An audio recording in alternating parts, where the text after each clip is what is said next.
اعوذ باللہ من الشیطان اللعین الرجیم بسم اللہ الرحمن الرحیم رب اشرح لی صدری ویسر لی امری واحلل عقدۃ من لسانی یفقہوا قولی ان اللہ وملائکتہ یصلون علی النبی یا ایہا الذین آمنوا صلوا علیہ وسلموا تسلیما۔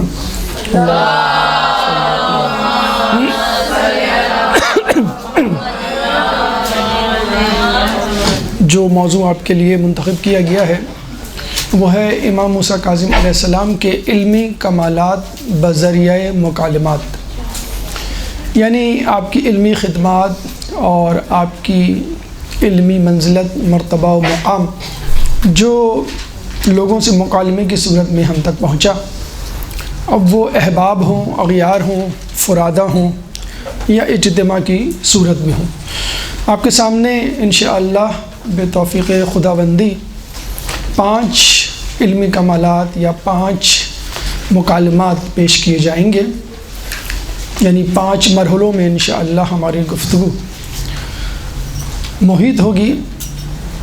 پہلا مرحلہ یا پہلا مکالمہ ایک شخص سے کہ جس نے آپ سے بہترین عمل کے بارے میں پوچھا۔ دوسرا مرحلہ یا دوسرا مکالمہ ایک گروہ کے ساتھ کہ جس میں آپ نے بہترین علم کی طرف نشاندہی کی، رہنمائی کی۔ تیسرا مرحلہ یا تیسرا مکالمہ ایک عیسائی راہب کے ساتھ کہ جس میں اس نے اشتباہات بہشت کے حوالے سے چند سوالات کیے اور آپ نے اس کے تشفی بخش جواب دیے۔ چوتھا مرحلہ، چوتھا مکالمہ امام ابو حنیفہ سے وہ مکالمہ کہ جس میں آپ نے مسئلہ جبر کے متعلق ان کے ابہام کو دور کیا۔ پانچواں مرحلہ یا پانچواں مکالمہ آپ کا اس زمانے کے بادشاہ ہارون الرشید سے کہ جس میں اس نے آپ سے فرائض دینیہ کے حوالے سے سوال کیا۔ ان 5 مکالمات میں، بلکہ جتنے بھی مکالمات آپ کے اپنے دور میں مختلف لوگوں کے ساتھ ہوئے، نہ صرف یہ کہ اس زمانے کے مسائل اور ان کے حل شامل تھے، بلکہ خود کئی شقیں اس سے نکلتی ہیں اور آج تک کے مسائل بھی ان سے حل ہوتے ہوئے نظر آتے ہیں، اور آج کل کے دور کے حالات اس کی تشریح کرتے ہوئے نظر آتے ہیں۔ تو اس سے پہلے کہ ہم مراحل یا مکالمات کے اوپر گفتگو کریں، چند مقدماتی نکات یا گفتگو کے جس سے آپ کے اذہان اس موضوع کے لیے آمادہ ہوں۔ ایک درود پڑھ دیں محمد و آل محمد۔ اللہم صل علی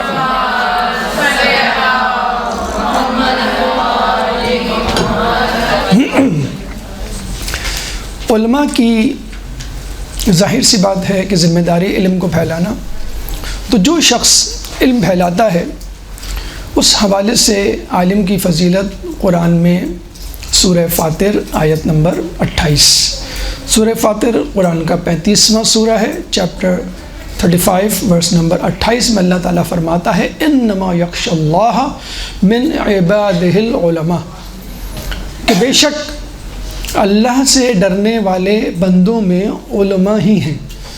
تو اس کا مطلب یہ ہوا کہ انسان کا علم جتنا بڑھے گا اتنا خشیت الہی، خوف الہی اس کے اندر جاگزی ہوگا، اور جتنا خوف الہی اس کے اندر جاگزی ہوگا وہ معرفت الہی اور تزکیہ نفس میں اعلیٰ سے اعلیٰ درجے کا حامل ہوگا۔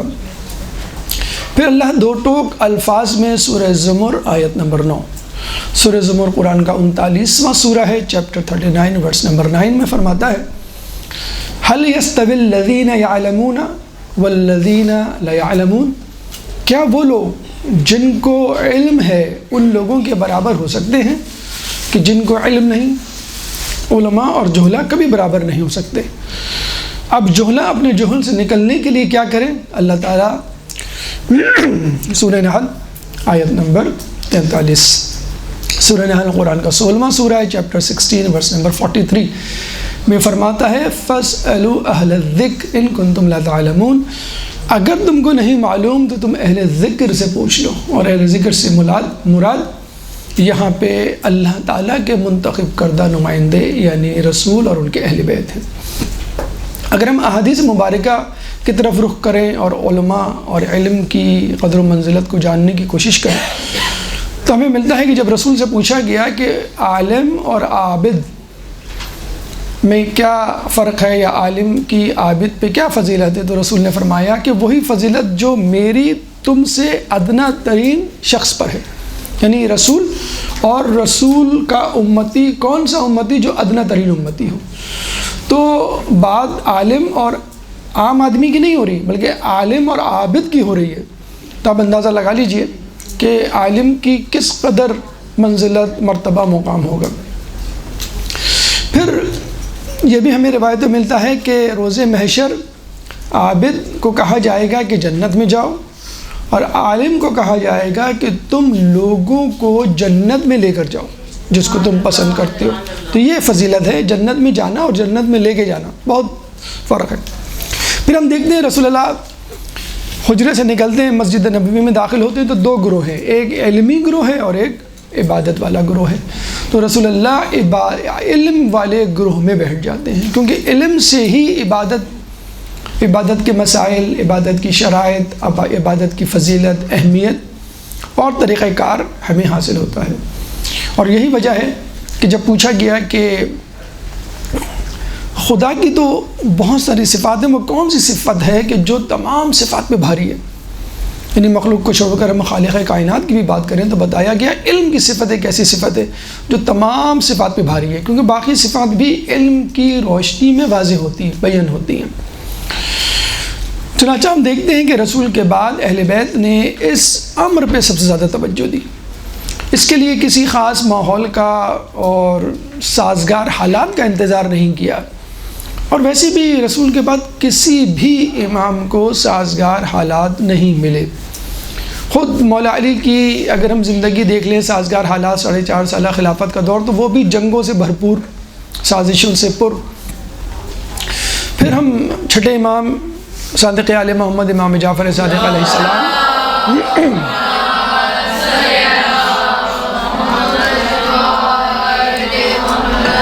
جن کے بارے میں کہا جاتا ہے سب سے زیادہ پرسکون ماحول ملا، تو وہ بھی 10 مہینے کا تھا فقط، مطلب چند سالوں پر بھی محیط نہیں تھا.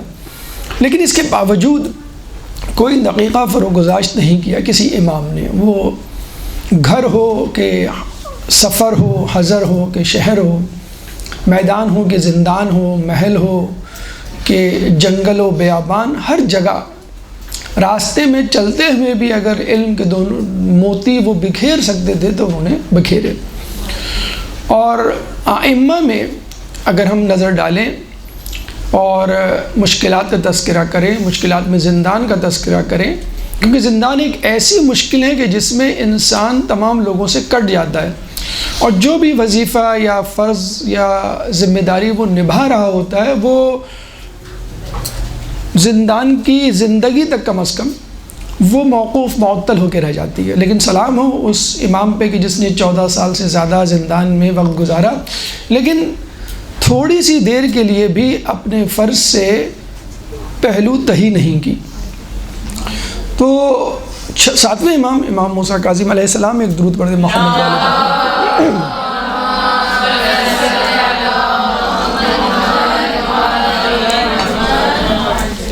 زندان کی مشکلات کے باوجود ہر صورت، چاہے وہ اپنے گھر سے زندان کی طرف جا رہے ہیں، محل کی طرف جا رہے ہیں، سفر میں ہیں، روپوش ہیں، جہاں جو بھی ملا اس کو علم کے چشمے سے فیضیاب کیا. اور چشمہ یہ نہیں دیکھتا کہ دوست ہے یا دشمن، محبت کرنے والا ہے یا سازش کرنے والا ہے. تو امام نے احباب و اغیار، دوست و دشمن کی تفریق کیے بغیر علم کے موتی بکھیرے اور اس چراغ کو بجھنے نہیں دیا.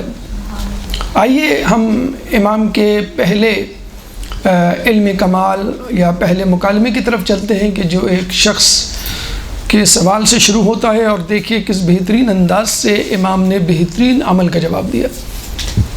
ایک شخص امام سے پوچھتا ہے کہ بہترین اصول کافی جلد نمبر 2 صفحہ نمبر 38 میں یہ حدیث درج ہے، روایت منقول ہے۔ ایک شخص نے امام سے پوچھا بہترین عمل کیا ہے؟ امام نے جواب دیا بہترین عمل ایمان ہے کہ جس کے بغیر کوئی عمل قبول نہیں کیا جائے گا۔ یعنی آپ جتنی عبادت کر لیں، جتنے اخلاق حسنہ کا مظاہرہ کر لیں، اگر آپ کے اندر ایمان نہیں تو آپ کا کوئی عمل قبول نہیں کیا جائے گا۔ یہی وجہ ہے کہ جب لوگ سوال پوچھتے ہیں اور اشکال ظاہر کرتے ہیں، پریشان ہوتے ہیں کہ بھئی غیر مسلم، غیر شیعہ افراد جو ہے بڑے مہذب ہوتے ہیں، مثلا سچ بولتے ہیں، دیانتدار ہوتے ہیں، غیر ممالک، یہ امریکہ یورپ کے ممالک آپ دیکھ لیجئے، وہاں پہ کرپشن نہیں ہے، جرائم نہیں ہے، بڑے اچھے لوگ ہیں، بڑے کمفرٹیبل فیل کرتے ہیں، مسلمان بھی جاتے ہیں تو کہتے ہیں ہمیں واپس نہیں آنا۔ تو انسان حیران ہوتا ہے، پریشان ہوتا ہے کہ یہاں پہ جو ہے جھوٹ نہیں ہے، بددیانتی نہیں ہے، چوری چکاری نہیں ہے، دیانتداری سے اپنی ڈیوٹی کو انسان انجام دے رہا ہے، تو پھر ان لوگوں کا کیا ہوگا؟ تو واضح طور پہ اللہ تعالیٰ نے یہ اعلان کر دیا ہے، اور اللہ تعالیٰ کا 1,24,000 پیغمبروں کو بھیجنے کا مقصد ہی یہی تھا۔ اگر ہم یہ کہتے ہیں بھئی انسان اپنی عقل سے فیصلہ کر لے، عقل جھوٹ نہیں بولتی، عقل دھوکہ نہیں دیتی، سچ اچھا ہوتا ہے، جھوٹ برا ہوتا ہے، دوسروں پہ ظلم کرنا غلط بات ہے، اور کسی کی مدد کرنا اچھی بات ہے، وغیرہ وغیرہ، علم بہترین صفت ہے، جہالت جو ہے وہ ایک نقص ہے۔ تو تمام خصوصیت اپنی جگہ، لیکن اسلام یا ایمان کے بغیر آپ کا کوئی عمل قبول نہیں ہوگا، اور اس کا واضح طور پہ اللہ تعالیٰ نے قرآن میں اشارہ کیا ہے، اور اللہ کے منتخب نمائندوں نے یہی فرض آ کے انجام دیا ہے۔ ورنہ تو اللہ نے عقل دی تھی، ہم عقل کی بنیاد پر فیصلہ کر لیتے، فلاں شخص برا ہے، فلاں شخص جو ہے وہ اچھا ہے۔ 1,24,000 پیغمبروں کو بھیجنا، پھر شریعت لے کر بھیجنا، پھر کتابوں کے ساتھ کچھ لوگوں کو بھیجنا، اس کا مطلب یہ ہے کہ ایک فکس کوڈ آف لائف ہے، رولز ریگولیشنز ہیں، زندگی کے اصول و ضوابط ہیں، قوانین ہیں، حلال و حرام ہیں، جو اللہ کا متعین کردہ ہے۔ اس کے مطابق اگر عمل کریں گے تو آپ کے باقی اعمال بھی قبول ہوں گے، اگر اس کے بغیر آپ عمل نہیں کریں گے تو وہ اعمال بھی قبول نہیں ہوں گے۔ اس کے لیے سورہ آل عمران آیت نمبر 19 میں واضح طور پہ اللہ تعالیٰ جو ہے وہ اشارہ کرتا ہے۔ سورہ آل عمران قرآن کا 3 سورہ ہے، چیپٹر 3 ورس نمبر 19، ان الدین عند اللہ الاسلام، کہ بے شک دین تو فقط اسلام ہے۔ اب جیسے کچھ لوگوں کے ذہنوں میں آتا ہے کہ بھئی ہم فلاں جگہ گئے تھے، وہاں پہ ہم راہب سے ملے، وہ تو بڑا دیانتدار ہے، بڑا پولائٹ ہے اور بہت عبادت گزار ہے، فلاں سادھو ہندو سے ملے انڈیا میں، وہ تو بہت اچھے لوگ ہیں جسے کہتے ہیں۔ بلکہ راہب اور سادھو کی بات تو چھوڑیں، ایک عام انڈین بھی مل جائے آپ کو، ایک عام کرسچن مل جائے، یہودی مل جائے، اور بہت ہی نیکوکار ہو، بہت ہی اپنے حساب سے وہ دین پہ عمل کرنے والا ہو، اپنے دین پر۔ کچھ لوگوں کے ذہنوں میں یہ بھی کانسیپٹ ہے، اگر ہر مذہب پر عمل کرنے والا اپنے مذہب پر عمل کر رہا ہے تو اس کو نجات مل جائے گی۔ یہ بالکل غلط ہے، کیونکہ اللہ تعالیٰ نے واضح طور پہ کہہ دیا ہے، جیسے کتاب کے مختلف ایڈیشن ہوتے ہیں، مختلف غلطیوں کی تصحیح کر کے کتاب کو دوبارہ چھاپا جاتا ہے، پھر آخری کتاب کے آنے پر کہا جاتا ہے بھئی اس کتاب سے ایگزام لیا جائے گا۔ اگر آپ نے پچھلی کتاب سے ایگزام دیا تو آپ نے رٹ بھی لیا ہو تو اس میں جو غلطیاں ہیں، یا یوں کہہ لیجیے اپڈیٹس نہیں ہیں اس میں، اس حساب سے اس زمانے میں 2-4 سال پہلے، 10-20 سال، 200 سال پہلے تو ٹھیک تھی، لیکن اب نہیں۔ چنانچہ موبائل میں ہم دیکھتے ہیں آٹومیٹک اپڈیٹس آپ کے سافٹ ویئر کی ہوتی رہتی ہیں۔ تو اسلام کے آنے کے بعد اب مزید کوئی حجت، کوئی ہیلہ نہیں قبول کیا جائے گا، کوئی کتاب قبول نہیں کی جائے گی، کوئی کسی نبی کو، وہ اپنے زمانے میں عیسیٰ علیہ السلام، موسیٰ علیہ السلام ویلڈ تھے، قابل تقلید نے، قابل اتباع تھے، لیکن اب نہیں۔ عیسیٰ علیہ السلام بھی آئیں گے تو امام کے پیچھے، امام زمانہ کے پیچھے نماز پڑھیں گے، نہ کہ خود ان کو لیڈ کریں گے۔ تو ان الدین عند اللہ الاسلام، اور فقط یہی نہیں، یہ بھی کہا گیا ہے کہ اسلام لانے کے بعد اس کو برقرار رکھو، مینٹین رکھو ٹل یور ڈیتھ، جب تک آخری سانس ہے۔ اسی لیے ہمارے یہاں شروعات اہم نہیں ہوتی، ہمارے یہاں انجام اہم ہوتا ہے۔ آدمی مسلمان گھرانے میں پیدا ہوتا ہے، مرتد ہو جاتا ہے، 1 منٹ پہلے بھی مرتد ہو کے مر گیا تو وہ اللہ تعالیٰ کے دائرہ رحمت سے خارج ہو گیا۔ تو اسی لیے اللہ تعالیٰ سورہ آل عمران ہی میں آیت نمبر 102، سورہ آل عمران آیت نمبر 102 چیپٹر 3 ورس نمبر 102 اللہ تعالیٰ فرماتا ہے وَلَا تَمُوتُنَّ إِلَّا وَأَنْتُمْ مُسْلِمُونَ، تم کو موت نہ آئے سوائے اس کے کہ تم اسلام مسلمان حالت میں مرو. اتنا امپورٹنٹ ہے اسلام کا لانا اور پھر اس کو مینٹین رکھنا. یہ دو مختصر سی واضح سی آیت جن کو دیکھ کے واضح طور پہ انسان سمجھ سکتا ہے کہ ایمان کی یا اسلام کی کتنی زیادہ اہمیت ہے. تھوڑا سا دقت کرتے ہیں اور مزید گہرائی میں جاتے ہیں اور دیکھتے ہیں کہ یہ ایمان کتنا زیادہ ہے اور کس طرح جو ہے وہ ناگزیر ہے آپ کے اعمال کو، ہر عمل کو قبول کروانے کے لیے. کیونکہ کچھ لوگوں کا یہ کہنا ہے کہ ایمان ہو نہ ہو، مثلا اگر ہم غیر مسلم یا غیر اسلام کے دائرے کو چھوڑ کر اسلام میں آ جائیں تو پھر ایک اور نئی بحث شروع ہوتی ہے کہ ٹھیک ہے ایک انسان جو ہے وہ نیک کام کر رہا ہے لیکن مثلا وہ آخرت پہ یقین نہیں رکھتا، مثلا یہ خدا کی عدالت پہ یقین نہیں رکھتا، مثلا وہ امامت پہ یقین نہیں رکھتا، تو پھر وہی یہاں پہ رول اپلائی ہوگا کہ ان الدین عند اللہ اسلام، مکمل اسلام میں داخل ہونا ہے. اس حوالے سے دیکھیے ہمیں ایک واقعہ چھٹے امام صادق آل محمد امام جعفر صادق علیہ السلام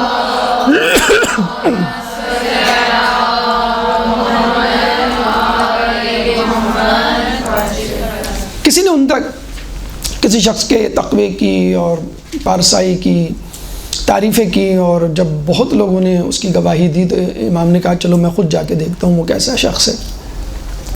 اتفاق سے وہ رستے میں مل گیا لیکن امام نے دیکھا وہ کچھ مشکوک سرگرمیوں میں مصروف ہے. یعنی وہ امام دیکھتے ہیں کہ وہ ایک دکان سے روٹیاں چرا رہا ہے، وہ 4 روٹیاں چراتا ہے، امام اس کے پیچھے چل پڑتے ہیں کہ یہ کہاں جا رہا ہے. ملنا تو تھا امام کو. راستے میں بیٹھے ہوئے ایک فقیر کو وہ 4 روٹیاں دے دیتا ہے، پھر آگے چل پڑتا ہے تو امام اس کو پیچھے سے آواز دیتے ہیں. وہ مڑتا ہے، امام کہتے ہیں کہ میں نے تو تیری بڑی تعریف سنی تھی پارسائی کی، زہد کی، تقوی کی، لیکن تو یہ کیا کر رہا ہے؟ تو امام نے کہا میں نے کیا کیا؟ تو امام نے بتلایا کہ تو نے کیا کیا، چوری کی اور اس طرح لوگوں کو دے رہا ہے. تو اس نے کہا کہ آپ نے قرآن نہیں پڑھا. اللہ تعالیٰ قرآن میں دیکھیں یہ ان لوگوں کے لیے بھی پیغام ہے جو قرآن پڑھ کر ترجمہ کر کے اپنے تئیں بغیر کسی مینٹور، بغیر کسی ٹیچر، بغیر کسی مفسر کے دعویٰ کرنے لگتے ہیں. سپرفیشل جو اس کی میننگ ہوتی ہے ترجمے کے ساتھ بس وہ کہتے ہیں بس یہی ترجمہ ہے. آج کل یہ بہت زیادہ ٹرینڈ نکلا ہوا ہے لوگوں میں. تو دیکھیں اس نے کیا کہا اور پھر امام نے کس طرح اس کی کریکشن کی. اس نے کہا دیکھیں اللہ تعالیٰ قرآن میں فرماتا ہے کہ میں ایک کے بدلے 10 دوں گا، ایک نیکی کے بدلے 10 نیکیوں کا اجر دوں گا، اور اگر ایک گناہ ہوگا تو بس اس کا ایک ہی جو ہے عذاب، یا ایک گناہ کے بدلے میں ایک گناہ کا عذاب ہی اللہ تعالیٰ دے گا. سورہ انعام آیت نمبر 160. سورہ انعام قرآن کا 6 سورہ ہے، چیپٹر 6 ورس نمبر 160. من جاء بالحسنۃ فلہ 10 امثالها ومن جاء بالسیئۃ فلا یجزی الا مثلها. اگر کوئی ایک نیکی لے کر آئے گا تو ہم اس کے بدلے میں 10 نیکیوں کا صلہ دیں گے، اور اگر کوئی ایک گناہ لے کر آئے گا تو بس وہ ایک گناہ ہی شمار کیا جائے گا. اب وہ امام کو نعوذ باللہ پڑھانے لگا، سمجھانے لگا کہ دیکھیں میں نے 4 روٹیاں چرائیں تو 4 گناہ میرے کھاتے میں لکھے گئے اعمال نامے میں، لیکن میں نے جب 4 روٹیاں صدقہ کی تو 4 ضرب 10 40 نیکیاں، تو 40 نیکیوں میں سے 4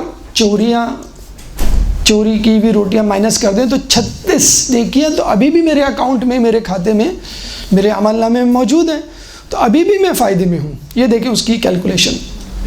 اب امام کی باری تھی. امام نے کہا تو نے قرآن نہیں پڑھا، یعنی اس نے نعوذ باللہ پہلے امام سے کہا آپ نے قرآن نہیں پڑھا، قرآن میں یہ لکھا ہے. دیکھیں رسول اللہ اسی لیے کہہ کے گئے تھے کہ انی تارک فیکم الثقلین، 2 گرا قدر قرآن اور اہل بیت. اہل بیت کی غیر موجودگی میں اپنی قیاسی صلاحیتوں کو استعمال کرتے ہوئے انسان جب قرآن پڑھتا ہے تو پھر یہی نتیجہ نکلتا ہے. تو وہ ہوائے نفس کے طور پہ بس وہی قرآن وہی حصہ پڑھتا ہے جو اس کے مطلب کا ہوتا ہے، یہود و نصارہ کے علماء کی طرح. تو امام نے کہا تو نے قرآن نہیں پڑھا. پھر امام نے سورہ مائدہ آیت نمبر 27، سورہ مائدہ قرآن کا 5واں سورہ ہے، چیپٹر 5 ورس نمبر 27 کی تلاوت کی. انما یتقبل اللہ من المتقین، کہ اللہ فقط متقیوں سے اعمال قبول کرتا ہے. متقی یعنی تقوی کے حامل افراد، گناہ نہ کرنے والے، گناہ سے بچنے والے. اب یہاں پر یہ سوال پیدا ہوتا ہے کہ اچھا اب یہاں پہ بالکل بات کلیئر ہو جانی چاہیے کہ وہ جو چور تھا، جو اپنی چوری پہ مصر تھا، ڈھٹائی سے اپنے گناہ پہ جاری و ساری تھا، اس کا انفاق فی سبیل اللہ قبول نہیں کیا جائے گا۔ جیسے کچھ لوگ ہوتے ہیں نا بھائی، کرپشن کر رہے ہیں، چوری ڈکیتی کر رہے ہیں، اور یتیم خانوں میں بھی دے رہے ہیں، مدرسوں میں بھی دے رہے ہیں۔ حدیث رسول ہے کہ اللہ تعالیٰ اس دین کی خدمت فاسق و فاجر سے بھی کرواتا ہے۔ بہت سے بادشاہ حکمران گزرے کہ جنہوں نے مسجدیں بنوائی ہیں، مدرسے بنوائے ہیں، لیکن لوگ جو آ کے ان میں نماز پڑھتے ہیں، علم حاصل کرتے ہیں، ان کو فائدہ ہوگا، ان کو ثواب ملے گا۔ لیکن اس شخص کو جو ظالم و جابر ہے، اپنے گناہ پہ ڈٹا ہوا ہے، چوری کر رہا ہے، جیسے سلطانہ ڈاکو کے بارے میں ملتا ہے، وہ چوری کرتا تھا اور امیروں سے لے کر غریبوں کو دیا کرتا تھا، تو یہ غریبوں کو دینا کوئی فائدہ نہیں پہنچائے گا۔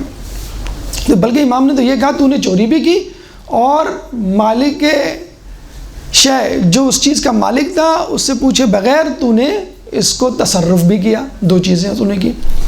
تو کہنے کا مقصد یہ ہے کہ ڈھٹائی پہ مصر ہیں اور آپ کہہ رہے ہیں کہ بس جیسے ہم لوگ کہتے ہیں بھئی یہ چوری کر کے مثلاً حج پہ گئے تو چوری کرنے کا گناہ ملے گا اور حج کرنے کا ثواب بھی ملے گا، پھر اللہ دیکھ لے گا کہ کون ہلکا ہے کون وزنی ہے، اعمال نامے تولے جائیں گے۔ نہیں، چوری کا تو گناہ لکھا جائے گا اور یہ جو حج ہے یہ بھی نہیں قبول ہوگا، کیونکہ وہ تقوی کا حامل نہیں ہے، یعنی اپنے گناہ پہ ڈٹا۔ ہم یہ نہیں کہہ رہے کہ وہ باعصمت ہونا چاہیے، گناہ گار نہ ہو، کوئی بھی باعصمت نہیں ہے معصومین کے علاوہ، لیکن ایک ہوتا ہے گناہ ڈھٹائی سے علی الاعلان، جو عدالت کی ڈیفینیشن کے تحت بھی آتا ہے کہ علی الاعلان گناہ نہ کرتا ہوں، اور ایک ہوتا ہے کہ گناہ کر کے افسوس پشیمان ہونے والا، ایک اس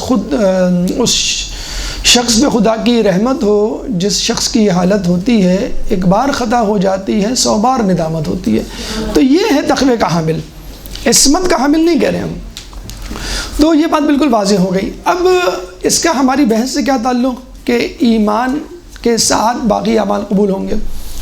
اب یہ بات تو طے ہو گئی کہ انما یتقبل اللہ من المتقین، کہ اللہ تعالیٰ متقیوں سے اعمال قبول کرتا ہے۔ متقی کون ہیں؟ خود قرآن سے ہم پوچھ لیتے ہیں، سورہ بقرہ آیت نمبر 2، چیپٹر 2 ورس نمبر 2، اللہ تعالیٰ فرماتا ہے ذَلِكَ الْكِتَابُ لَا رَيْبَ فِيهِ هُدًى لِّلْمُتَّقِينَ الَّذِينَ يُؤْمِنُونَ بِالْغَيْبِ وَيُقِيمُونَ الصَّلَاةَ وَمِمَّا رَزَقْنَاهُمْ يُنْفِقُونَ۔ ذَلِكَ الْكِتَابُ لَا رَيْبَ فِيهِ، سورہ فاتحہ پہلا سورہ دعا ہے۔ بیسیکلی جب آپ قرآن پڑھتے ہیں تو آپ دعا کر رہے ہوتے ہیں میں قرآن پڑھنے جا رہا ہوں، اس سے مجھے ہدایت دے، صراط مستقیم عطا فرما۔ بیسیکلی سورہ بقرہ جب آپ شروع کرتے ہیں تو پہلی آیت ہے الف لام میم، حروف مقطعات پر مشتمل، it is none of your business. جو اللہ کے منتخب نمائندے ہیں ان کو معلوم ہے اس کا مطلب۔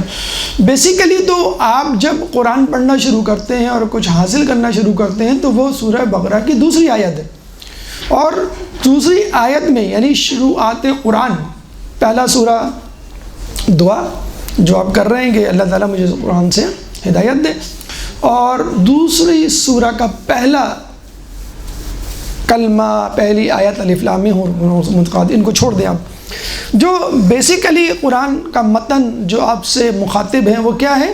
ذَلِكَ الْكِتَابُ لَا رَيْبَ فِيهِ، یہ وہ کتاب ہے کہ جس میں کوئی شک نہیں، یعنی کتاب شروع کرنے سے پہلے آپ اپنے ذہن میں ایک سرٹنٹی پیدا کر لیں، ایک کانفیڈنس، ایک ٹرسٹ پیدا کر لیں بٹوین یو اینڈ دا بک، کہ بھائی جو میں پڑھ رہا ہوں یہ حق ہے۔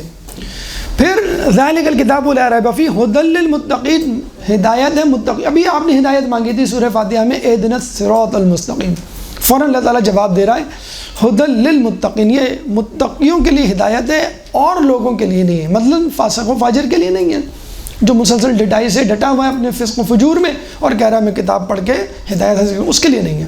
جو سچے دل سے نیکیاں کرتے ہوئے گناہوں سے بچتے ہوئے حضور قلب سے نیک نیتی سے اس کی طرف آ رہا ہے، اس کے لیے ھدی للمتقین الذین۔ اب یہاں پر ایک سوال پیدا ہوتا ہے متقین کون؟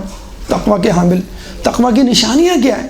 تو اللہ تعالیٰ فوراً فرماتا ہے ھدی للمتقین الذین یؤمنون بالغیب۔ نمبر 1، وہ لوگ متقی، وہ لوگ جو بالغیب، غیب پر ایمان لائے، یقیمون الصلاۃ، جو نماز ادا کرتے ہیں، وَمِمَّا رَزَقْنَاهُمْ يُنْفِقُونَ، جو کچھ ہم نے دیا اس میں سے خرچ کرتے ہیں۔ 3 نشانیاں،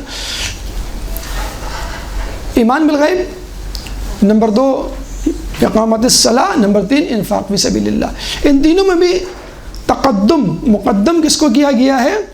ایمان بالغیب۔ تو یہاں پر پھر وہی بات آ گئی کہ اعمال کی قبولیت کا دار و مدار تقوی پر۔ تقوی کی نشانیوں میں سے اہم اولین ترین نشانی ایمان بالغیب۔ تو اس کا مطلب یہ ہوا کہ ایمان کے بغیر تقوی ناممکن اور تقوی کے بغیر اعمال ناممکن۔ تو امام کا یہ جو قول ہے بالکل قرآن کی اس آیت کے مطابق ہے کہ ایمان کے بغیر کوئی عمل قبول نہیں ہوگا۔ اس کے بعد اس شخص نے پوچھا، یا امام، ایمان کیا فقط قول کا نام ہے یا قول و فعل دونوں کا نام ہے؟ یعنی ہم یہ سمجھتے ہیں ایمان کا مطلب ہے اللہ پہ ایمان، رسول پہ، قیامت پہ، امام پہ اور عدل پہ، مگر مثلا جو اصول دین ہے اس کے بعد کرنا کیا ہے یہ ایمان کا حصہ نہیں۔ امام نے کیا کہا؟ قول اور فعل دونوں ایمان ہیں، اور قول تو ایمان کا ایک جز ہے۔ اس کا مطلب کیا ہوا؟ عقیدہ بھی ایمان ہے، اور عقیدے سے نکلنے والے اعمال جو اعضاء جوارح سے ظاہر ہوں گے وہ بھی ایمان کا حصہ ہیں۔ پھر امام نے مزید بتلایا کہ ایمان ناقص بھی ہوتا ہے، ایمان کامل بھی ہوتا ہے، ایمان نسبتاً کامل بھی ہوتا ہے، یعنی درجات ہیں، یعنی پیک لیول بھی ہے، لوسٹ لیول بھی ہے، ایوریج لیول بھی ہے۔ ناقص جیسے ہم نے بتایا فاسق و فاجر جو لوگ ہوتے ہیں، کامل یعنی ائمہ اور انبیاء کا ایمان، نسبتاً کامل ہم جیسے لوگ کہ کوشش کر رہے ہیں اور انشاءاللہ کامیاب ہوں گے، لیکن ناقص میں بھی نہیں ہیں ہم، اور ہم کامل ترین میں ایمان میں بھی نہیں ہیں۔ امام نے کہا کہ اللہ تعالیٰ نے ایمان کو اعضاء جوارح میں تقسیم کر دیا ہے، چنانچہ دل کا بھی ایمان ہوتا ہے، زبان کا بھی ایمان ہوتا ہے، ہاتھ پیر کا بھی ایمان ہوتا ہے، آنکھ کان کا بھی ایمان ہوتا ہے، شرمگاہ کا بھی ایمان ہوتا ہے۔ ہر عضو اپنے حساب سے ایمان کے مطابق عمل کرتا ہے۔ دل کا ایمان عقیدہ، اللہ سے متعلق عقیدہ، قیامت سے متعلق عقیدہ، نبوت سے متعلق، عدل، امامت سے متعلق۔ زبان یعنی اس کا اقرار کرنا۔ اس کے بعد اعضاء جوارح یعنی آنکھ، یعنی آنکھ کو ان کاموں سے، ان چیزوں کو دیکھنے سے بچانا جس سے اللہ نے منع کیا، کانوں کو ان چیزوں سے سننے سے منع کرنا یا روکنا جس سے اللہ تعالیٰ نے منع کیا، اسی طرح ہاتھ پیر اور دیگر چیزیں۔ اب جیسے جیسے یہ ایمان پھیلتا چلا جائے گا، جسم کے مختلف اعضاء میں سرایت کرتا جائے گا، ویسے ویسے آپ کا ایمان بڑھتا چلا جائے گا۔ اور جب تمام اعضاء و جوارح بشمول قلب، بشمول لسان آپ ایمان کی گواہی دیتے ہوئے، آپ کے ایمان کی گواہی دیتے ہوئے نظر آئیں گے، تو پھر ہم کہیں گے کہ ہاں اب اس کا ایمان مکمل ہے یا تکمیل کی طرف گامزن ہے۔ اسی کا اعادہ اور اسی کا اظہار اللہ تعالیٰ نے سورہ بقرہ آیت نمبر 208 میں کیا ہے، یا ایھا الذین آمنوا ادخلوا فی السلم کافہ ولا تتبعوا خطوات الشیطان انہ لکم عدو مبین، کہ یا ایھا الذین آمنوا ادخلوا فی السلم کافہ، اے ایمان والو اسلام میں پورے داخل ہو جاؤ، ولا تتبعوا خطوات الشیطان، اور شیطان کے نشان کی یا اس کی پیروی نہ کرو، انہ لکم عدو مبین، بے شک وہ تمہارا کھلا دشمن ہے۔ یہاں پہ فی السلم کافہ، اسلام میں پورے داخل ہونے کا مطلب ہی یہی ہے کہ آپ یہ نہ کہیں کہ بھئی ٹھیک ہے میں اسلام پہ عمل کروں گا، لیکن یہ جو بد نظری کا گناہ ہے بس یہ میں نہیں کر سکتا، مطلب اس سے بچ سکتا، یہ میں کروں گا، اس سے مجھے ایگزمپشن دی جائے مثلا، یا جسے کہتے ہیں کہ غیبت سے میں نہیں باز آ سکتا تو غیبت کی اجازت دی جائے، باقی چیزیں وہ چلتی رہیں گی، یا موسیقی مجھے بہت پسند ہے، اس سے میں نہیں رک سکتا، باقی چیزیں تو میں رک جاؤں گا، موسیقی کی اجازت دی جائے، یا میں نہیں مینیج کر سکتا۔ تو اگر آپ غور کریں تو اللہ تعالیٰ فوراً فی السلم کافہ کے بعد، اسلام میں پورے داخل ہونے کے بعد فوراً منع کر رہا ہے، ولا تتبعوا خطوات الشیطان، دیکھو شیطان کی پیروی نہیں کرنا، گویا خدا یاد دلا رہا ہے، تمہیں یاد ہے کہ شیطان بظاہر اسلام میں داخل تھا، لیکن جب آدم علیہ السلام کو خلیفہ بنایا تو اس نے کہا بس اس حکم سے مجھے باز رکھ، میں آدم کو اپنے سے برتر نہیں مان سکتا، اس حکم سے مجھے باز رکھ، ایسی عبادت کروں گا تیری کہ کائنات میں کسی نے نہیں کی ہوگی۔ امام فرماتے ہیں کہ اس نے 4 رکعت نماز 2000 سال میں پڑھی تھی، اتنا پکا نمازی پرہیزگار، لیکن آدم علیہ السلام کی برتری فوقیت کو تسلیم نہیں کرنا چاہتا تھا کہ بس اس کی ایگزمپشن دی جائے، باقی تو پھر وہی بات کہ فی السلم کافہ، پورے داخل ہو جاؤ، اتنی سی تو بات تھی. اللہ تعالیٰ کہتا چلو ٹھیک ہے، تم میں تھوڑا سا پروفیشنل جیلسی آ رہی ہے کہ تم جو ہے عبادت کر کے کہاں پہنچو، اور آدم علیہ السلام جو ہے وہ تم سے ایک دم سے آگے نکل گئے، تو ٹھیک ہے میں ایگزمپٹ کرتا ہوں. نہیں، اللہ تعالیٰ نے کیا جواب دیا تھا؟ مجھے اپنا بنایا ہوا اسلام چاہیے، تیرا بنایا ہوا اسلام نہیں چاہیے، یا اپنا بنایا ہوا دین چاہیے، تیرا بنایا ہوا دین نہیں چاہیے. تو یہاں پہ پھر وہی بات فی السلم کافہ، آپ اپنی طرف سے دین مینیپولیٹ نہیں کر سکتے کہ بس یہ چیز مجھے پسند ہے، یہ مجھے سمجھ نہیں آتی، یہ میں نہیں کروں گا.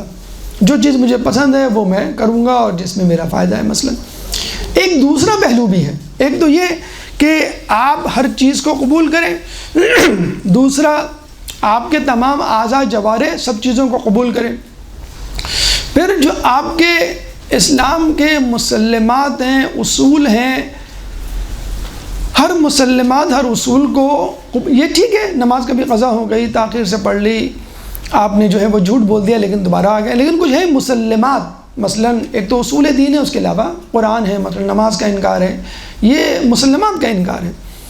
تو اس میں ایک تو اعضاء جوارح، تمام اعضاء جوارح کو آپ کو مجبور کرنا ہے کہ وہ اسلام میں داخل ہو جائیں، اور دوسرا مفہوم یہ ہے کہ اسلام کی ہر چیز، ہر رکن، ہر عمل اور ہر عقیدے کو قبول کرنا. کوتاہی ہو جائے وہ ایک الگ بات ہے عمل میں، لیکن ہر عقیدے کو قبول کرنا ہے. اس لیے اگر کوئی ہم سے پوچھے کہ بھئی کون سا اسلام، سب اسلام کے دعوے دار ہیں، تو ہم کہیں گے مکمل اسلام. بھئی وہ کون سا اسلام ہے جو مکمل ہے؟ ہم کہیں گے جب اللہ تعالیٰ نے اس کے مکمل ہونے کا اعلان کیا. بھئی کب کیا، کیسے کیا، کہاں ہے قرآن میں؟ الیوم اکملت لکم دینکم واتممت علیکم نعمتی ورضیت لکم الاسلام دینا. آج کے دن ہم نے تمہارے لیے دین کو مکمل کر دیا، اپنی نعمتوں کو تمام کر دیا، اور تمہارے لیے دین اسلام پر راضی ہو گیا. اب تک جتنا اسلام تھا اس پر عمل کر کے نجات تھی. اب آج کے بعد ولایت علی، جس سے اسلام تکمیل تک پہنچا، اس کے بعد آپ کی گل و خلاصی ہوگی، آپ کو نجات ملے گی. اللہم صلی علی محمد.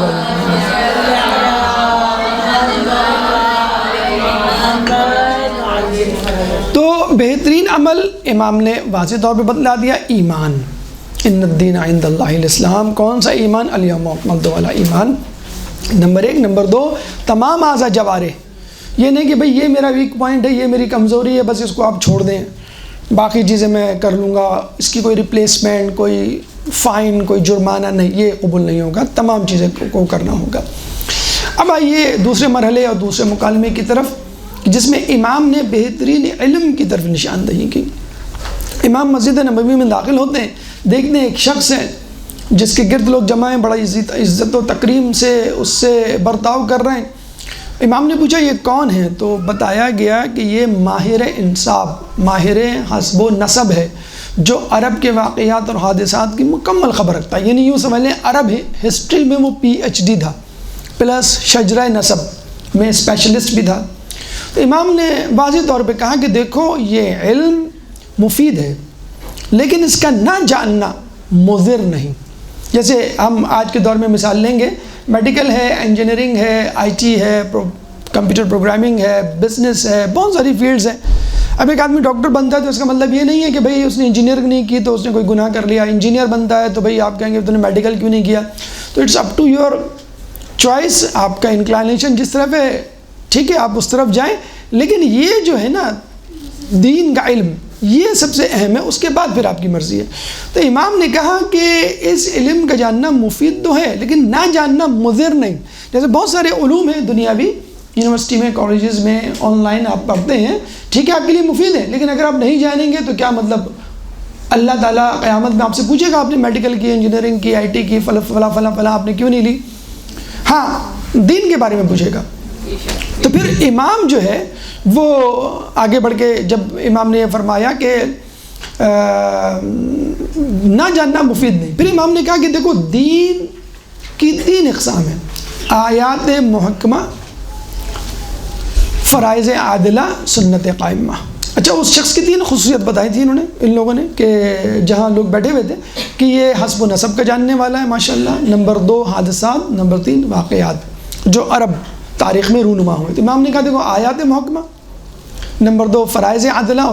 دیکھا جائے تو یہی قرآن میں متشابہ آیات بھی ہیں، محکم آیات بھی ہیں، اور قرآنی میں ہے کہ جن کے دلوں میں کجی ہوتی ہے وہ متشابہ آیات کی طرف جاتے ہیں، اور جو صراط مستقیم کی تلاش میں ہوتے ہیں محکم آیات کی طرف جاتے ہیں. اس سے اصول ضبط کیے جاتے ہیں اور پھر قوانین میں ڈھالے جاتے ہیں، اور پھر جو ہے رسالہ عملیہ اور پھر حلال حرام کا علم وجود میں آتا ہے. یعنی ہمیں فرائض عادلہ کے بارے میں پتہ چلتا ہے کہ ہمیں کیا کرنا ہے. نمبر 3 پر سنت قائمہ، یعنی استحباب، مستحب، مباح چیزیں کہ جن کو ہم استحباب میں تبدیل کر سکتے ہیں. پھر امام نے کہا کہ حقیقی علم 4 ہیں. نمبر 1 توحید الہی یعنی معرفت الہی. نمبر 2 احسان الہی. نمبر 3 چاہت الہی. نمبر 4 ان علوم کا جاننا کہ ان کاموں کا جاننا کہ جن کو کر کے انسان دین سے خارج ہو جاتا ہے. 4 تو معرفت الہی یعنی توحید ذاتی، توحید صفاتی، توحید افعالی، توحید عبادی، ہر قسم کا کوئی ناقص توحید نہیں. یعنی توحید ہے کہ اللہ تعالیٰ پر ایمان، ذات، افعال. پھر ہم کہیں گے نہیں عبادت ہم کسی اور کی کریں گے، یا اللہ تعالیٰ ٹھیک ہے ہمارا خالق ہے لیکن رب نہیں ہے، مثلا افعالی میں کوئی نقص ہے. توحید معرفت الہی نمبر 1. نمبر 2 احسانات الہی کہ اللہ نے آپ پہ، ٹھیک ہے خدا تو ہے لیکن اس کے خدا ہونے سے ہمیں کیا فائدہ. اس نے آپ کو خلق کیا ہے، اس نے آپ پہ نعمتیں نچھاور کی، آپ کو اشرف المخلوقات بنایا، آپ کو جسم اور روح سے مزین کیا، آپ کو صحیح سالم بنایا، آپ کو صحت دی، والدین دیے، بہن بھائی، شریک حیات، دوست احباب، اور پھر نباتات، جمادات، حیوانات کی صورت میں اتنے سارے خدام جو آپ کی بقا اور ارتقاء کے لیے کوشاں اور روا دما اور مصروف عمل. تو احسان الہی. اب احسان الہی کے نتیجے میں خود بخود انسان کے اندر ایک جستجو پیدا ہوتی، میں کیا کروں اپنے محسن کا شکر ادا کرنے کے لیے. اپنے محسن کا شکر ادا کرنے کے لیے آپ یہ جانیے کہ وہ چاہتا کیا ہے، کس سے خوش ہوتا ہے، کس سے ناخوش ہوتا ہے. اس کو کہتے ہیں چاہت الہی. اس کے لیے نماز پڑھیں، روزہ رکھیں، سچ بولیں، والدین کا احترام کریں، وغیرہ وغیرہ. پھر نمبر 4 ان امور کا علم جن سے انسان دین سے خارج ہوتا ہے. توحید سے انکار، قیامت سے انکار، ولایت سے انکار، عدل سے انکار، نبوت سے انکار، قرآن سے انکار، نماز سے انکار، مسلمات اور اصول دین کہ جن سے انسان توحید سے خارج ہوتا ہے. اگر ہم ان علوم کو یعنی علوم کی اقسام اور حقیقی علم کو سمیٹیں ایک جملے میں تو وہ ایک حدیث بن جاتی ہے. اور وہ حدیث کیا ہے؟ اول العلم معرفت الجبار و آخر العلم تفویض الامر الیہ. علم کی پہلی سیڑھی معرفت الہی ہے اور علم کی آخری سیڑھی اپنے تمام امور کو اس کے سپرد کر دینا ہے. جب آپ معرفت الہی حاصل کرتے ہیں تو آپ کو معلوم چلتا ہے بھئی خالق کون ہے اور مخلوق کون ہے. آپ کو پتہ چلتا ہے کہ بھئی قدرت کتنی رکھتا ہے، کیا شان رکھتا ہے، وہ کیا ارادہ رکھتا ہے، کیا چاہتا ہے آپ سے. خود بخود آپ اپنے کاموں کو منظم کرنا، منقسم کرنا شروع کرتے ہیں. آپ کہتے ہیں بھئی یہ ڈوز ہیں، یہ ڈونٹس ہیں، ٹو بی اور ناٹ ٹو بی، یہ کرنے کے کام ہے، یہ نہ کرنے کے کام ہے، یہ حلال ہے، یہ حرام ہے، مجھے ان سے بچنا ہے اور ان کو کرنا ہے. تو پہلی سیڑھی توحید الہی. توحید الہی کے بعد خود بخود عدالت، نبوت، امامت، قیامت، نماز، روزہ، زکوٰۃ، حج، ہر چیز توحید سے ہی پھوٹتی ہے. جب خدا ہوگا تو وہ نبی بھی بھیجے گا، جب نبی آئے گا تو امام ہوگا، خدا ہوگا تو وہ عدالت سے بھی کام لے گا، اور پھر قیامت میں بھی انصاف کا ترازو جو ہے ہوگا جو آپ کے اعمال کو تولے گا. بس اہم پیغام امام کی اس گفتگو سے یہ ملتا ہے کہ انسان کالج، یونیورسٹی، جدید علوم سے بلا شبہ اپنے آپ کو، دیکھیں امام نے منع تو نہیں کیا نا اس کو کہ یہ تم فورم علم حسب نسب چھوڑ دو اور یہ شجرہ نسب یہ وہ فضول. آپ کو معلوم ہے کہ جو عرب تھے وہ انسانوں تو کیا گھوڑوں تک کا شجرہ نسب یاد رکھتے تھے کہ یہ گھوڑا ابن فلاں گھوڑا ابن فلاں گھوڑا، یعنی گھوڑوں کے نام بھی ہوتے تھے اور اس کا باپ گھوڑوں کا جب شجرہ نسب یاد رکھتے تھے تو وہ انسانوں کا شجرہ نسب کیوں یاد رکھیں گے. انسانوں میں انسان کے چہرے سے بتا دیا کرتے تھے کہ یہ فلاں کا بیٹا ہے، اس کا پردادا فلاں تھا، یعنی چہرہ شناسی جسے کہتے ہیں۔ چلے چہرے شناسی میں تو عام لوگ بھی ماہر ہوتے ہیں، وہ بتا دیتے ہیں بھئی اس کی ناک جو ہے وہ امی پہ گئی ہے، یا آنکھیں جو ہیں پھپھی پہ گئی ہیں، وغیرہ وغیرہ۔ وہ لوگوں کے قدموں کے نشان سے بتا دیا کرتے تھے کہ یہ فلاں آدمی کا نقش وہ قدم کا نشان ہے۔ جب رسول ہجرت کے لیے گئے تھے تو مکے میں ظاہر سی بات ہے لوگ تو دن بھر آتے تھے جاتے تھے، وہ تو سینٹر آف ایکٹیویٹی تھا، عبادت کے حوالے سے تمام مذاہب کے لوگ آتے تھے، تو جانے والے قدم بہت سارے تھے اور مختلف ڈائریکشن میں تھے۔ تو باقاعدہ ایک ماہر نشان قدم کو بلایا گیا، اس میں بتایا گیا اس میں محمد کے قدم کا نشان کون سا ہے، تو اس نے بتایا یہ ہے، اور پھر یہ جو ہے غار ثور کی طرف مثلاً جا رہا ہے، تو قدموں کے نشان سے بتا لیا کرتے تھے۔ آج کل بھی بہت سارے علوم آ گئے جس سے ہماری زندگی یہ بات طے ہے، جیسے یہ اے سی ہے، یہ مائک ہے، میڈیکل کا علم ہے، انجینئرنگ، کمپیوٹر کا، بلا شبہ اس میں کوئی قباحت نہیں کہ اس سے سیکھنے سے ہماری زندگی آسان ہو گئی، اور آج کل کے دور میں آج کل کے علوم پر توجہ دینی ضروری ہے۔ مولا علی کا قول ہے کہ اپنے بچوں کو ان کے زمانے کا علم سکھاؤ، کیونکہ وہ تمہارے نہیں اپنے زمانے کے لیے پیدا کیے گئے۔ لیکن ہم یہ بھی نہیں کہہ سکتے جو کمپیوٹر انجینئرنگ مثلاً آج کل کی MBBS یا IT یا ای کامرس نہیں جانتا وہ جہنم میں جائے گا، مثلاً 200 سال پہلے یہ چیزیں نہیں تھیں، جس کا مطلب کیا ہوا، یہ اچھا امام نے بھی کہا یہ فضل ہے، فضل یعنی یہ تمہاری ٹپ کہہ لیں یا تمہارا جو ہے وہ ایک ایکسٹرا بونس پوائنٹ کہہ لیں، لیکن اصل علم یہی ہے، معرفت الہی، احسان الہی، چاہت الہی، اور ان امور کا علم جس سے انسان دنیا سے خارج ہوتا ہے۔ تو یہاں پہ ایک پیغام ہمیں ملتا ہے کہ دنیاوی علوم میں جتنی کوشش کرنی ہے کریں، لیکن دین کے علوم میں بھی، بلکہ دیکھا جائے تو جملہ یہ ہونا چاہیے کہ دین کے علوم میں جتنی کوشش کرنی ہے کریں، دنیاوی علوم بھی سیکھ لیں۔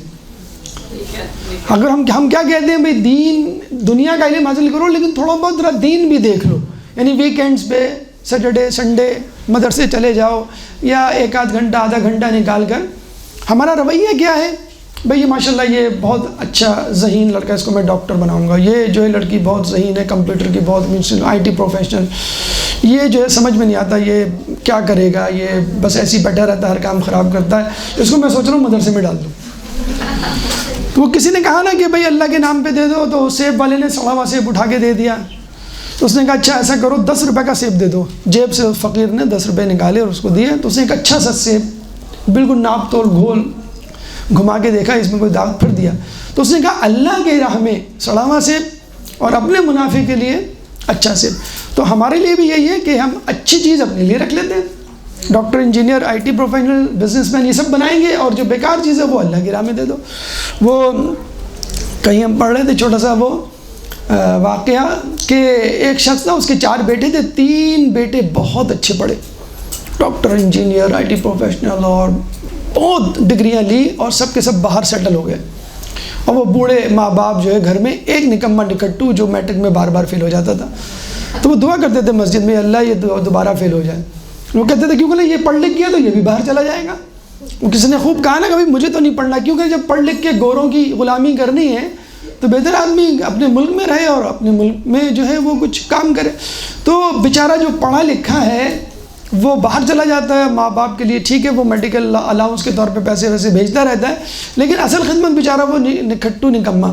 خیر اس میں بیچ کی راہ بھی ہو سکتی ہے کہ آپ دونوں چیزیں کریں، والدین کی خدمت بھی کریں، اعلیٰ تعلیم بھی۔ کہنے کا مقصد یہ ہے کہ آپ ڈاکٹر ہوں، انجینئر ہوں، IT پروفیشنل ہوں، کچھ بھی ہوں، دین کا علم پھر بھی فوقیت اور برتری رکھے گا، آپ کچھ بھی کر لیں۔ یہ سہولیات ہیں، کمفرٹس آف لائف ہیں، آپ کی زندگی کو بہتر بنانے والی چیزیں ہیں۔ یعنی اب گاڑی آ گئی ہے، پہلے اونٹ ہوا کرتے تھے، تو اب گاڑی سے ہم تیزی سے پہنچ جاتے ہیں۔ تو ٹھیک ہے اس علم کو بھی حاصل کریں، لیکن اصل علم ہم نے کہا معرفت الہی، اول العلم معرفت الجبار و آخر العلم تفویض الامر الیہ۔ لیکن الحمدللہ جہاں اتنی ڈپریسو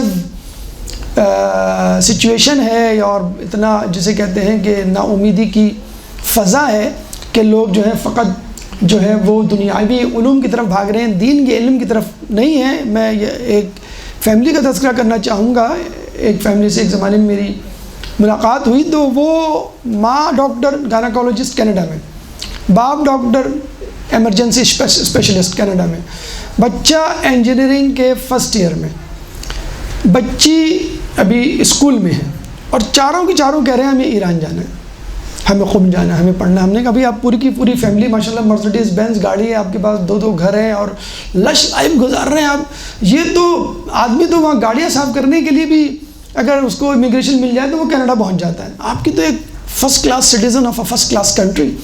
کچھ لوگ آ جاتے ہیں نا باہر سے، کہتے ہیں کہ I want to be first class citizen of a third class country, but I don't want to be third class citizen of a first class country, so you are the first class citizen of a first class country. آپ کہہ رہے ہیں مجھے سب چھوڑ کے جانا ہے، تو بچی کہہ رہی ہے مجھے تدریس کا شوق ہے، میں استاد بنوں گی، میں علم دین پھیلاؤں گی۔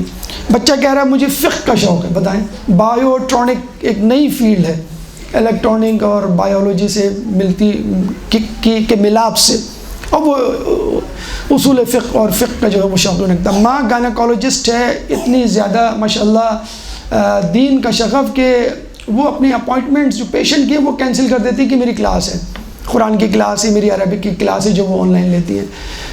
وہ کیا کریں گے؟ وہ کہیں گے میں طب نبوی میں اسپیشلائز کروں گی وہاں جا کے۔ دیکھیں یہ فیملی، باپ سے پوچھ رہے ہیں آپ کیا کریں گے؟ وہ کہیں گے میں علم عرفان سیکھوں گا۔ تو آپ دیکھیے اس زمانے میں بھی تو ہم نے فوراً کہا بھائی چلیں 313 میں سے 4 تو ہو گئے، آپ ہمیں بھی یاد رکھیے گا، شاید ہم آپ کی دعاؤں سے امام کے لشکر میں شامل ہو جائیں۔ یہ فیملی ہمیں چاہیے جو پیک لیول پہ، جو سی کہتے ہیں نا کہ امریکہ کا گرین کارڈ نظر آیا تو آپ کی رال ٹپک گئی کہ بس اب چھوڑو، پاکستان میں تو چوریاں بہت ہوتی ہیں، صبح صبح لوگ اسکوٹر لے کے نکل جاتے ہیں بڑے آرام سے، اور موبائل چھینے جا رہے ہیں، یہ ہے وہ ہے، ہزار بہانے، لیکن ہدف آپ کا گرین کارڈ، نیشنلٹی، کمفرٹس، ہدف تبلیغ دین نہیں۔ اگر اس کے ساتھ یہ چیزیں مل جائیں اس میں کوئی قباحت نہیں، لیکن کہنے کا مقصد یہ ہے فیملی، یہ ہے خاندان، یہ ہیں لوگ جو امام کے لشکری ہیں، کیونکہ امام کو کینیڈا، یورپ، امریکہ کے میں بھی حکومت کے لیے لوگ چاہیے ہوں گے، تو کون وہاں پہ امام کے کام کو، یہی اسی قسم کے خاندان۔ ہم خود قم میں ایسے لوگوں سے مل چکے ہیں، کوئی اپنی جاب چھوڑ کے آیا ہوا ہے یورپ سے اور کہہ رہا ہے کہ یہ ایران میں جو سسٹم ہے وہ وہاں سے کہیں زیادہ ایڈوانس ہے۔ تو نجف میں، ایران میں، آپ کو قم میں ایسے لوگ ملیں گے کہ جنہوں نے دنیا کو لات ماری ہوئی ہے۔ مجھے کہتے ہیں نا کہ بھائی کچھ لوگ کہتے ہیں بھائی ہمیں دین کا کام اس لیے کرنا ہے کہ بھائی ہمیں دنیا کا شوق نہیں۔ ارے بھائی آپ میں ٹیلنٹ ہی نہیں ہے کچھ کرنے کا، کچھ پڑھنے کا، کچھ کمانے کا، تو آپ اس طرف آ نکلے۔ لوگ تو وہ ہیں کہ جن کے پاس دنیا آئی اور انہوں نے دنیا کو ٹھوکر مار دی کہ نہیں مجھے اس میں اسپیشلٹی، دین کے کام کو آگے بڑھانا ہے۔ تو کہنے کا مقصد یہ ہے کہ امام کے قول کے مطابق جو پیغام ہے وہ یہ ہے کہ دنیا کا علم حاصل کرنا ممنوع نہیں ہے، لیکن مقدم آپ کو دین کے علم کو رکھنا ہے، اس کے ساتھ ساتھ فضل، اپنی اہمیت، سگنیفیکنس یا زمانے کے ساتھ چلنے کے لیے آپ دنیاوی علوم بھی سیکھ سکتے ہیں، اس میں کوئی قباحت نہیں۔ ایک درود پڑھ دیں محمد والے محمد۔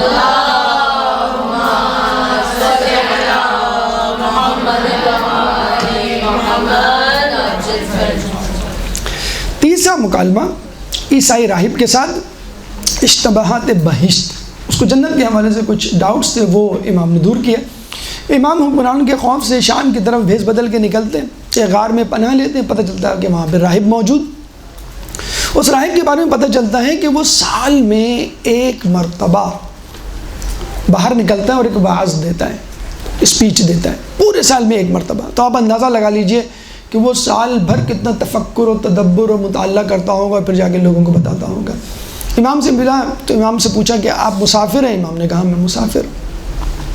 امام سے کہا کہ کیا آپ ہم میں سے ہیں یا ہمارے دشمنوں میں سے ہیں؟ تو امام نے کہا میں تم میں سے نہیں، یعنی تم میں سے نہیں ہوں لیکن تمہارا دشمن بھی نہیں ہوں۔ پھر کہا کہ امت مرحومہ میں سے ہیں؟ تو آپ نے کہا ہاں۔ امت مرحومہ یعنی جس پر رحمت کی گئی ہو، مؤنث، اس میں مفعول کا صیغہ ہے مرحومتن، مرحومن جو ہے وہ مذکر کے لیے اور مؤنث کے لیے امت مرحومہ یعنی جس پہ رحمت کی گئی ہو۔ آپ نے کہا میں امت مرحومہ میں سے ہوں۔ پھر اس نے کہا کہ آپ عالم ہیں یا جاہل ہیں؟ تو امام نے کہا میں جاہل نہیں۔ دیکھیے امام کی تواضع انکساری تھی۔ امام تو کہہ سکتے تھے مجھ سے زیادہ علم کس کو ہوگا؟ ہمارا امام علم ہی کیا، اپنی ہر فضیلت میں تمام لوگوں پر مقدم ہوتا ہے، فوقیت رکھتا ہے. لیکن امام نے توازن کے ساری کا مظاہرہ کیا. کیا کہا کہ میں جاہل نہیں ہوں. تو اس نے کہا اچھا ٹھیک ہے، میرے پاس جنت سے متعلق کچھ اشتباہات ہیں، آپ دور کر سکتے ہیں، آپ جواب دے سکتے ہیں. امام نے کہا پوچھو. تو اس نے کہا ہمارے مطابق طوبہ جنت کا وہ درخت ہے جو عیسیٰ علیہ السلام کے گھر میں ہے جنت میں، اور اس کی شاخیں بھی ظاہر سی بات ہے پر جنت میں ہوں گی. لیکن آپ کے عقیدے کے مطابق درخت طوبہ کی جڑ رسول کے گھر یعنی زمین میں ہے اور اس کی شاخیں جنت میں، یہ کیسے ممکن؟ ایک چیز زمین پر ہو اور اس کی شاخیں یا اس کا دوسرا حصہ یا اس سے استفادہ آسمان والے کریں. تو امام نے کہا یہ تو بہت آسان سا ہے، سورج آسمانوں میں ہوتا ہے لیکن استفادہ دنیا والے زمین والے کر رہے ہوتے ہیں. پھر اس نے کہا کہ اللہ تعالیٰ نے جنت میں ظل ممدود، ظل یعنی سایہ اور ممدود یعنی کھینچا، اسپریڈ ہوا پھیلا ہوا سایہ. تو یہ کون سا سایہ جنت میں؟ کیونکہ لا شمس ولا زمہریرہ، جنت میں نہ دھوپ اس کی تپش ہوگی نہ اندھیرا ہوگا، لیکن سایہ یہ کیسا سایہ؟ تو امام نے کہا یہ طلوع آفتاب سے پہلے کا وقت ہے. اور یہ روایتوں میں بھی ہمیں ملتا ہے کہ جنت میں جو وقت ہوگا وہ فجر کے بعد طلوع آفتاب سے پہلے کا. جو سحر خیز لوگ ہیں وہ اچھی طرح جانتے ہوں گے، بہت ہی خوبصورت اور بہت ہی پرفریب منظر ہوتا ہے. ماہ رمضان میں سحری کے وقت اکثر جو ہے لوگ اس سے استفادہ کرتے ہیں. آج کل چور لوگ استفادہ کرتے ہیں صبح صبح لوگوں کی گاڑیاں اور یہ اسکوٹریں چرانے کا. بہرحال اچھا یہ بھی عجیب بات ہے کہ روزی میں برکت ہوتی ہے کہتے ہیں جو صبح اٹھتا ہے، تو ہو سکتا ہے چوروں نے کچھ اور مقصد اس کا لے لیا ہو. تو امام نے کہا یہ وہ وقت ہوگا. اچھا آپ دیکھ لیں ہر وقت میں کچھ نہ کچھ جو ہے وہ مائنس پوائنٹ ہے اگر پلس ہے. مطلب رات میں ٹھیک ہے ٹھنڈک ہوتی ہے لیکن اندھیرا ہوتا ہے، دن میں روشنی ہوتی ہے لیکن دھوپ ہوتی ہے.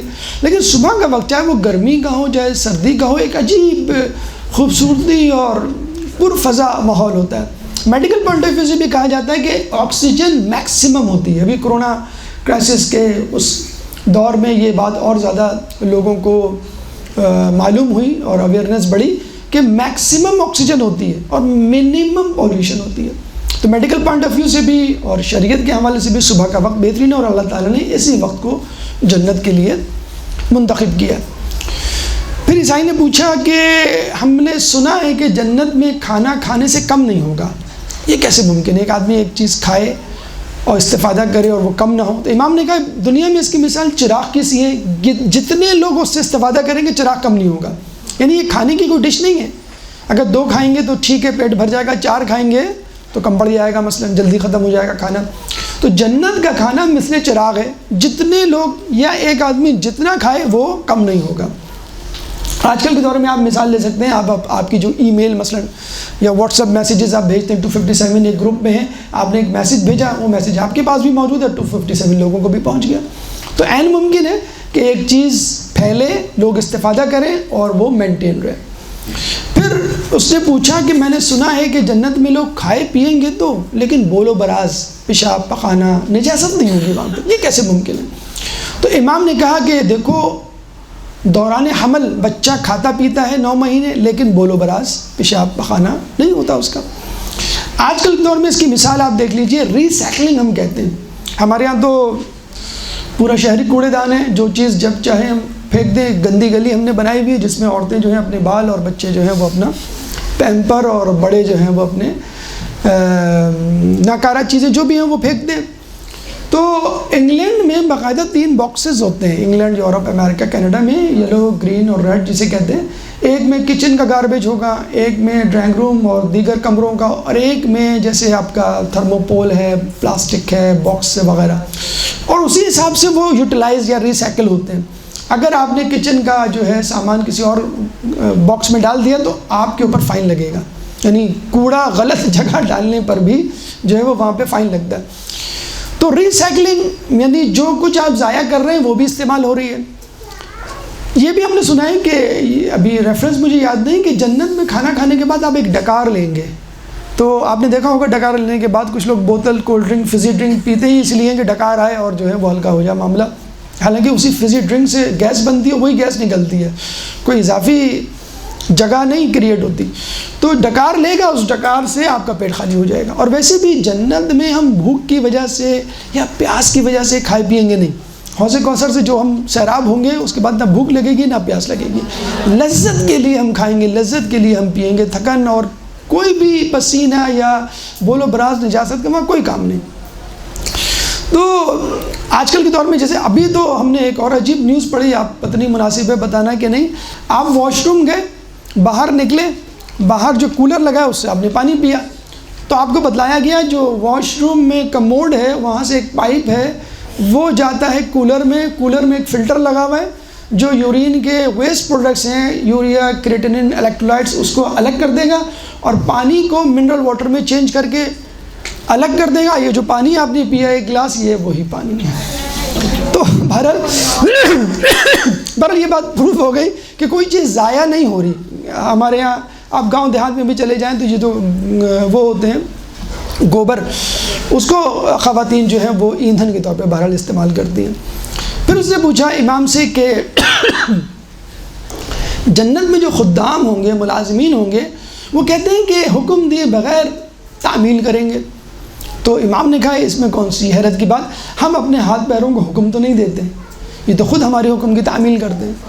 یعنی میں اگر گلاس اٹھاتا ہوں اور اس کو منہ سے لگاتا ہوں تو میں کوئی اپنے ہاتھ کو کہتا ہوں تو نہیں ہوں کہ بھائی گلاس کو پکڑو منہ سے لگاؤ. بس ہاتھ خود سمجھ جاتا ہے کیونکہ سگنل پہنچ جاتے ہیں. پیر سے میں کہتا نہیں ہوں کہ بھائی اٹھو اور چلو اور کمرے سے باہر جاؤ.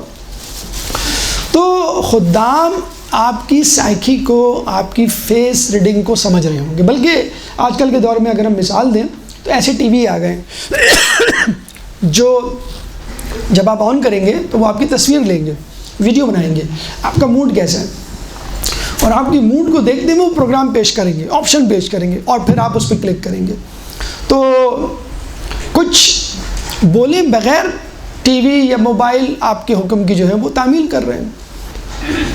اس کے بعد اس نے کہا کہ جنت کی کنجیاں، چابیاں سونے کی ہیں یا چاندی کی؟ تو امام نے کہا نہ سونے کی ہیں نہ چاندی کی، جنت کی کنجیاں لا الہ الا اللہ. یعنی آپ لا الہ الا اللہ کہیں گے دروازہ کھل جائے گا، لا الہ الا اللہ کھڑکیاں کھل جائیں گی، اور جہاں آپ جانا چاہیں گے وہ چیزیں اوپن ہوتے رہیں گی. اور اس میں کوئی ایسا وہ نہیں ہے اچھمبا. آج کل کے دور کے حوالے سے اگر ہم دیکھیں تو پاس ورڈ، آپ آن لائن بینکنگ کرتے ہیں، وہ کہتے ہیں بھائی 4 ڈیجٹ کوڈ آپ کے موبائل پہ بھیجا گیا ہے 8682 مثلا آپ نے لیا اور اس میں آپ نے وہ کیا تو وہ فوراً پہنچ جاتا ہے. اب آپ کہیں گے بھائی لکھنا تو پڑتا ہے، لیکن وہ بھی مسئلہ ختم ہو گیا. گوگل پہ جائیں، آپ لکھنے کی بجائے آپ بولیں فلاں منقبت خواہ کی، بلکہ یہ بھی بولنے کی ضرورت نہیں ہے، بس منقبت کے جملے 2 مصرے یا پہلا مصرع آپ بول دیں تو وہ گوگل، یوٹیوب پہ یا جہاں بھی ہوگا وہ فوراً آپ کو دے دے گا. تو جب ہم دنیا میں کچھ بول کر اپنے حکم کی تعمیل کر سکتے ہیں اور وہ چیزیں ہو سکتی ہیں، بلکہ آپ یہاں پہ چلے جائیں، آپ کے وادی حسین میں چلے جائیں، آپ جاتے ہیں قبر کے سامنے جا کے کھڑے ہوتے ہیں، لائٹیں آن ہو جاتی ہیں، اور جب وہاں سے نکلتے ہیں تو لائٹیں آف ہو جاتی ہیں. آپ بینک یا کسی کمپنی میں جاتے ہیں، دروازے خود بخود کھل جاتے ہیں، اور آپ کے جانے کے بعد دروازے بند ہو جاتے ہیں. تو یہ چیزیں تو دنیا میں آ گئی ہیں. تو جنت میں کون سا ایسا مسئلہ ہے؟ آپ امی ابو کے چہرے کو دیکھ کے پہچان جاتے ہیں کہ امی ابو ناراض ہیں یا امی ابو آپ سے خوش ہیں یا امی ابو جو ہیں وہ نماز کے لیے اٹھانے آئے، صرف دیکھ کے آپ پہچان لیتے ہیں. تو جنت میں بھی خدام ایسے ہی ہوں گے. جب سرجن سرجری کر رہا ہوتا ہے تو وہ صرف ہاتھ کیوں کرتا ہے؟ تو اس کے ہاتھ میں اسکیلپل، سیزر یا نیڈل جو بھی اس کو چاہیے ہوتی ہے وہ پہلے سے اسسٹنٹ جانتا ہے کہ فرسٹ اسٹیپ میں یا پہلی مرتبہ ہاتھ پھیلائیں گے تو ان کو یہ دینا ہے، دوسرے اسٹیپ پہ یہ دینا ہے، تیسرے اسٹیپ پہ وغیرہ وغیرہ. تو جب دنیا میں یہ ہو سکتا ہے تو جنت میں کیوں نہیں ممکن ہے؟ جب راہب نے اتنے واضح، بیان اور کلیئر کٹ جوابات سنے تو وہ اپنی پوری جماعت کے ساتھ اسلام لے آیا. ایک درود پڑھ دے محمد.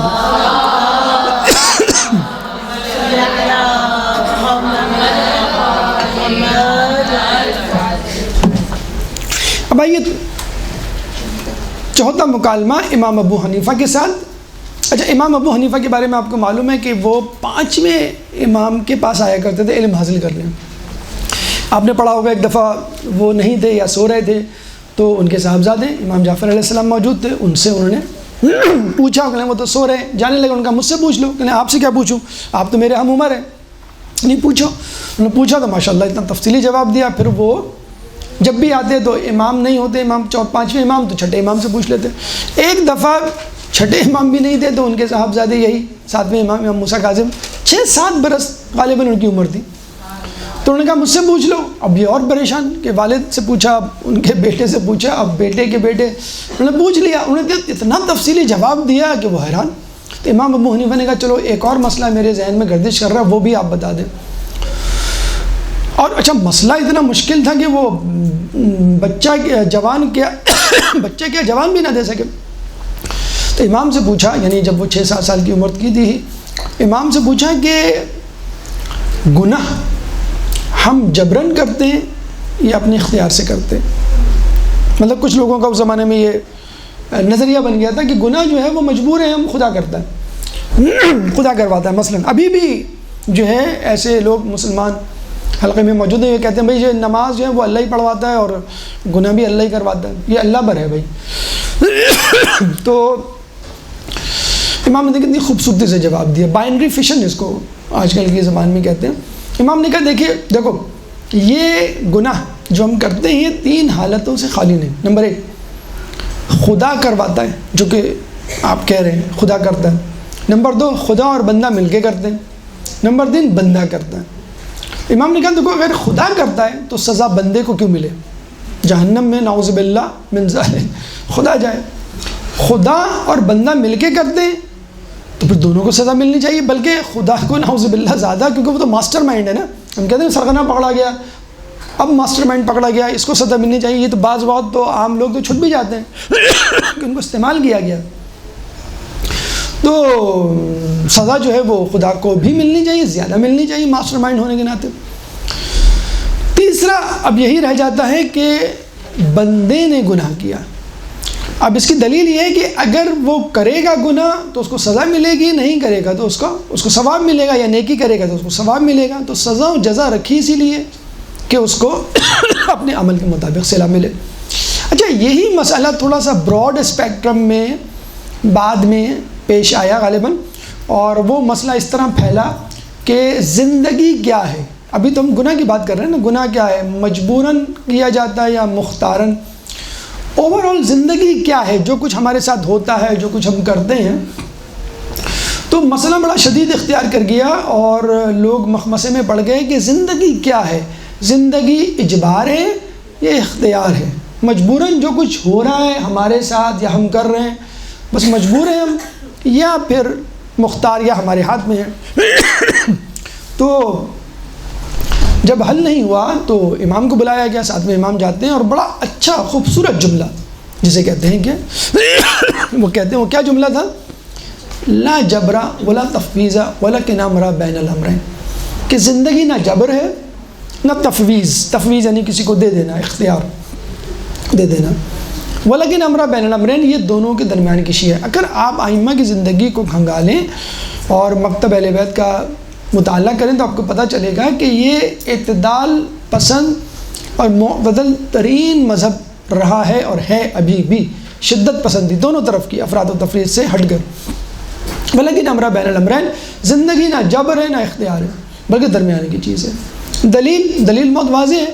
مثلاً اگر ہم یہ کہیں کہ میں مجبور ہوں، مطلب میں کیا کروں، خدا ہی کروا رہا ہے، تو بہت ساری چیزیں ہیں جو آپ خود کہتے ہیں. مثلا مجھے پیاس لگ رہی ہے، مجھے پانی دو، مجے پانی پینا ہے، تو یہ تو آپ خود کر رہے ہیں.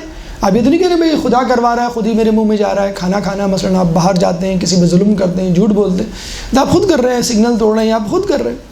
اچھا اب آپ کہیں گے ہاں ٹھیک ہے میں مکمل اختیار رکھتا ہوں مثلا اپنی زندگی میں، لیکن بہت ساری چیزیں ہیں جن پہ آپ مجبور ہوتے ہیں. یعنی آپ کب کہاں کس خاندان میں پیدا ہوئے، کیا آپ نے خود ڈیسائیڈ کیا تھا؟ نہیں. نمبر 2، آپ کب کیسے مریں گے آپ کو معلوم ہے؟ جی نہیں. حادثات جو آپ کے ساتھ پیش آتے ہیں میرے اختیار میں، بلکہ میں چاہتا ہی نہیں کہ میرے ساتھ کوئی حادثہ ہو، کوئی بیماری ہو. جو نیچرل ڈیزاسٹرز ہوتے ہیں، آفات و بلیات، یہ جو آتے ہیں، زلزلے اور سونامی اور سیلاب اور طوفان، یہ آپ کے اختیار میں ہے. آپ روک سکتے ہیں؟ نہیں، آپ نہیں روک سکتے. یہ دلیل ہے واضح طور پہ۔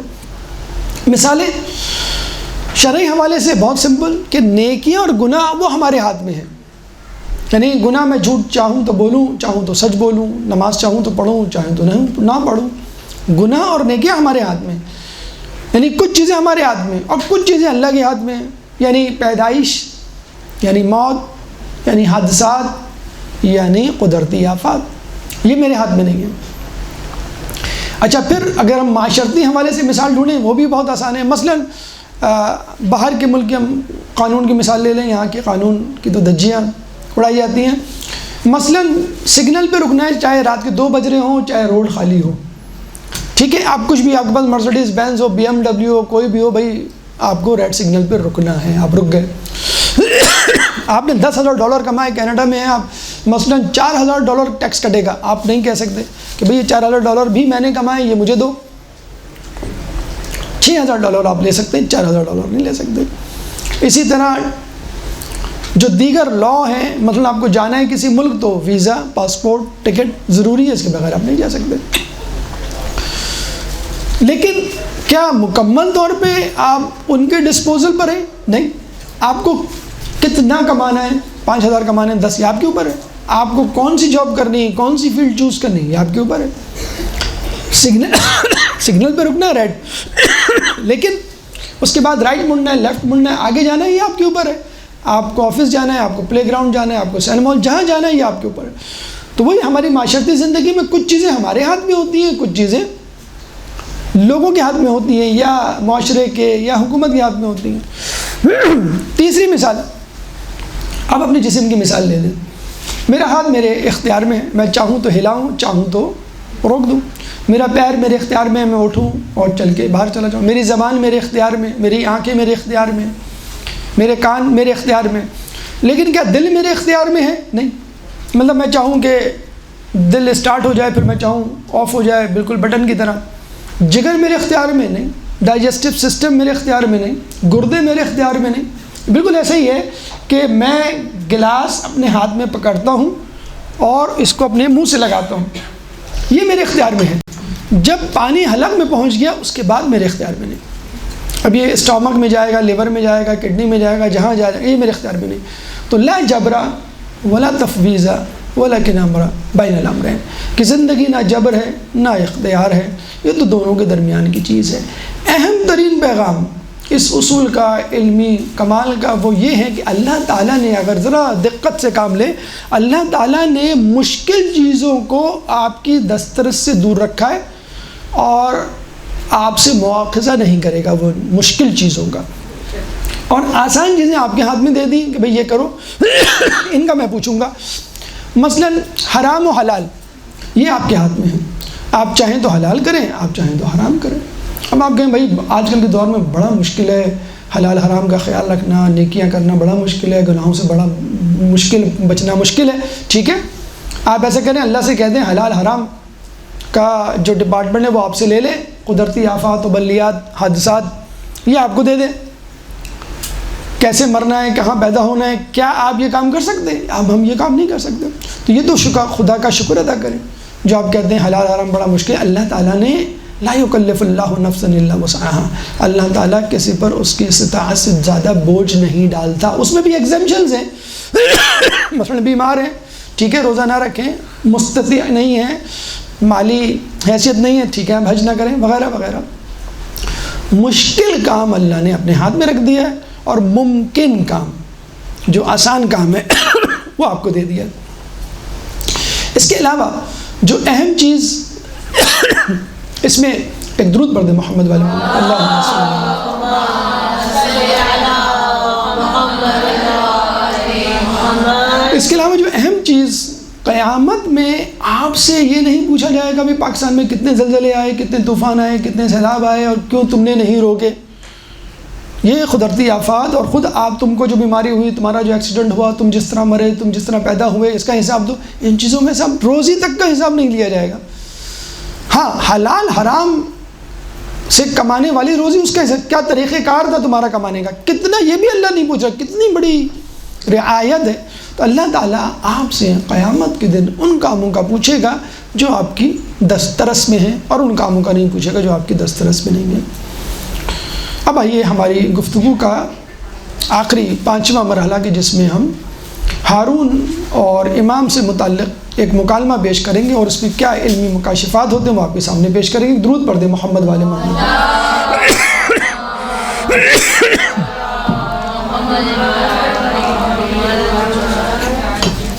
یہ امام کی جوانی کا زمانہ، ہارون رشید حج کرنے جاتا ہے۔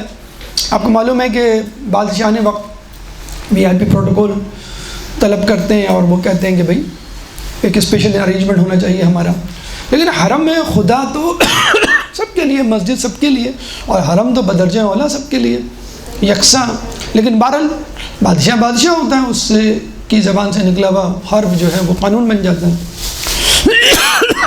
جب ہارون حج کرنے پہنچا تو اس نے کہا بھائی سب کو نکال دو، کوئی بھی طواف نہ کرے، بس میں اکیلا کروں گا تاکہ کمفرٹیبل وے میں جسے کہتے ہیں میں کر سکوں۔ امام جو ہے وہ ہارون جو ہے وہ طواف شروع کرتا ہے۔ امام نوجوانی کا زمانہ تھا، اور غالباً شاید اس وقت امام بھی نہیں تھے، نوخیز تھے، بالکل نوجوان، اور ہارون اور دیگر افراد پہچانتے نہیں تھے یہ کون ہے۔ دیکھا تو وہ نوجوان ہارون کے آگے آگے طواف کر رہا ہے۔ اب لوگ روک رہے ہیں، بھائی رک جاؤ، کیا بدتمیزی ہے، بد تہذیبی ہے، بے احترامی ہے، بے ادبی ہے، لیکن وہ نوجوان یعنی امام آگے آگے وہ طواف کر رہے ہیں۔ امام وہ ہارون نے کہا کہ چھوڑ دو، وہ سمجھا نعوذ باللہ کوئی ایسے ہی من چلا ہوگا۔ امام ہارون جاتا ہے حجر اسود کو بوسہ دینے، تو دیکھا کہ وہ مقام ابراہیم پہ نماز پڑھا، یعنی ہر جگہ امام کی برتری، اس نوجوان کی جو اس میں تحریر تھا۔ جب ہارون سب کچھ کر لیتا ہے تو کہتا ہے کہ اس کو بلاؤ، اس نوجوان کو، یعنی وہ ذرا پاسپورٹس اکاؤنٹیبلٹی کے موڈ میں تھا، یا یوں کہہ لیجیے سزا دینے کے موڈ میں تھا۔ تو وہ نوجوان یعنی امام کے پاس جاتے ہیں، کہتے ہیں بھائی تمہیں جو ہے بادشاہ طلب کر رہا ہے۔ تو امام کہتے ہیں کہ بادشاہ کو بولو مجھے اس کی کوئی حاجت نہیں، اس جگہ کوئی کسی کو طلب نہیں کر سکتا، اگر اس کو حاجت ہے مجھ سے ملنے کی تو خود آ جائے۔ اب یہ جا کے ہارون کو بتاتے ہیں، ہارون سٹپٹا جاتا ہے۔ اچھا ہارون جو ہے، یہ بادشاہ بھی جو ہے نا، اچھا ہارون کے بارے میں آپ کو بتا دوں، کبھی انشاءاللہ وقت ملا تو اس ہارون پہ بھی روشنی ڈالی جائے گی کہ یہ بنو امیہ، بنو عباس کا انٹیلیجنٹ ترین بادشاہ تھا۔ اس جیسا علم والا بادشاہ پوری اس پہ کمیونٹی میں نہیں گزر رہا ہے، یعنی بدترین اور خبیث بادشاہوں کی کیٹیگری میں بنو امیہ لے لیں یا بنو عباس، گولڈن پیریڈ کہا جاتا تھا ہارون رشید کے زمانے کو۔ بہت ہی عالم فاضل، بہت ہی شاطر، بہت ہی چالاک، بہت ہی زیرک آدمی تھا، اور جس پلاننگ سے اس نے کیا، یعنی اس کی یہ واہ واہ تو بہت ہے، غیر شیعہ مکاتب فکر میں آپ بہت اس کی تعریف سنیں گے۔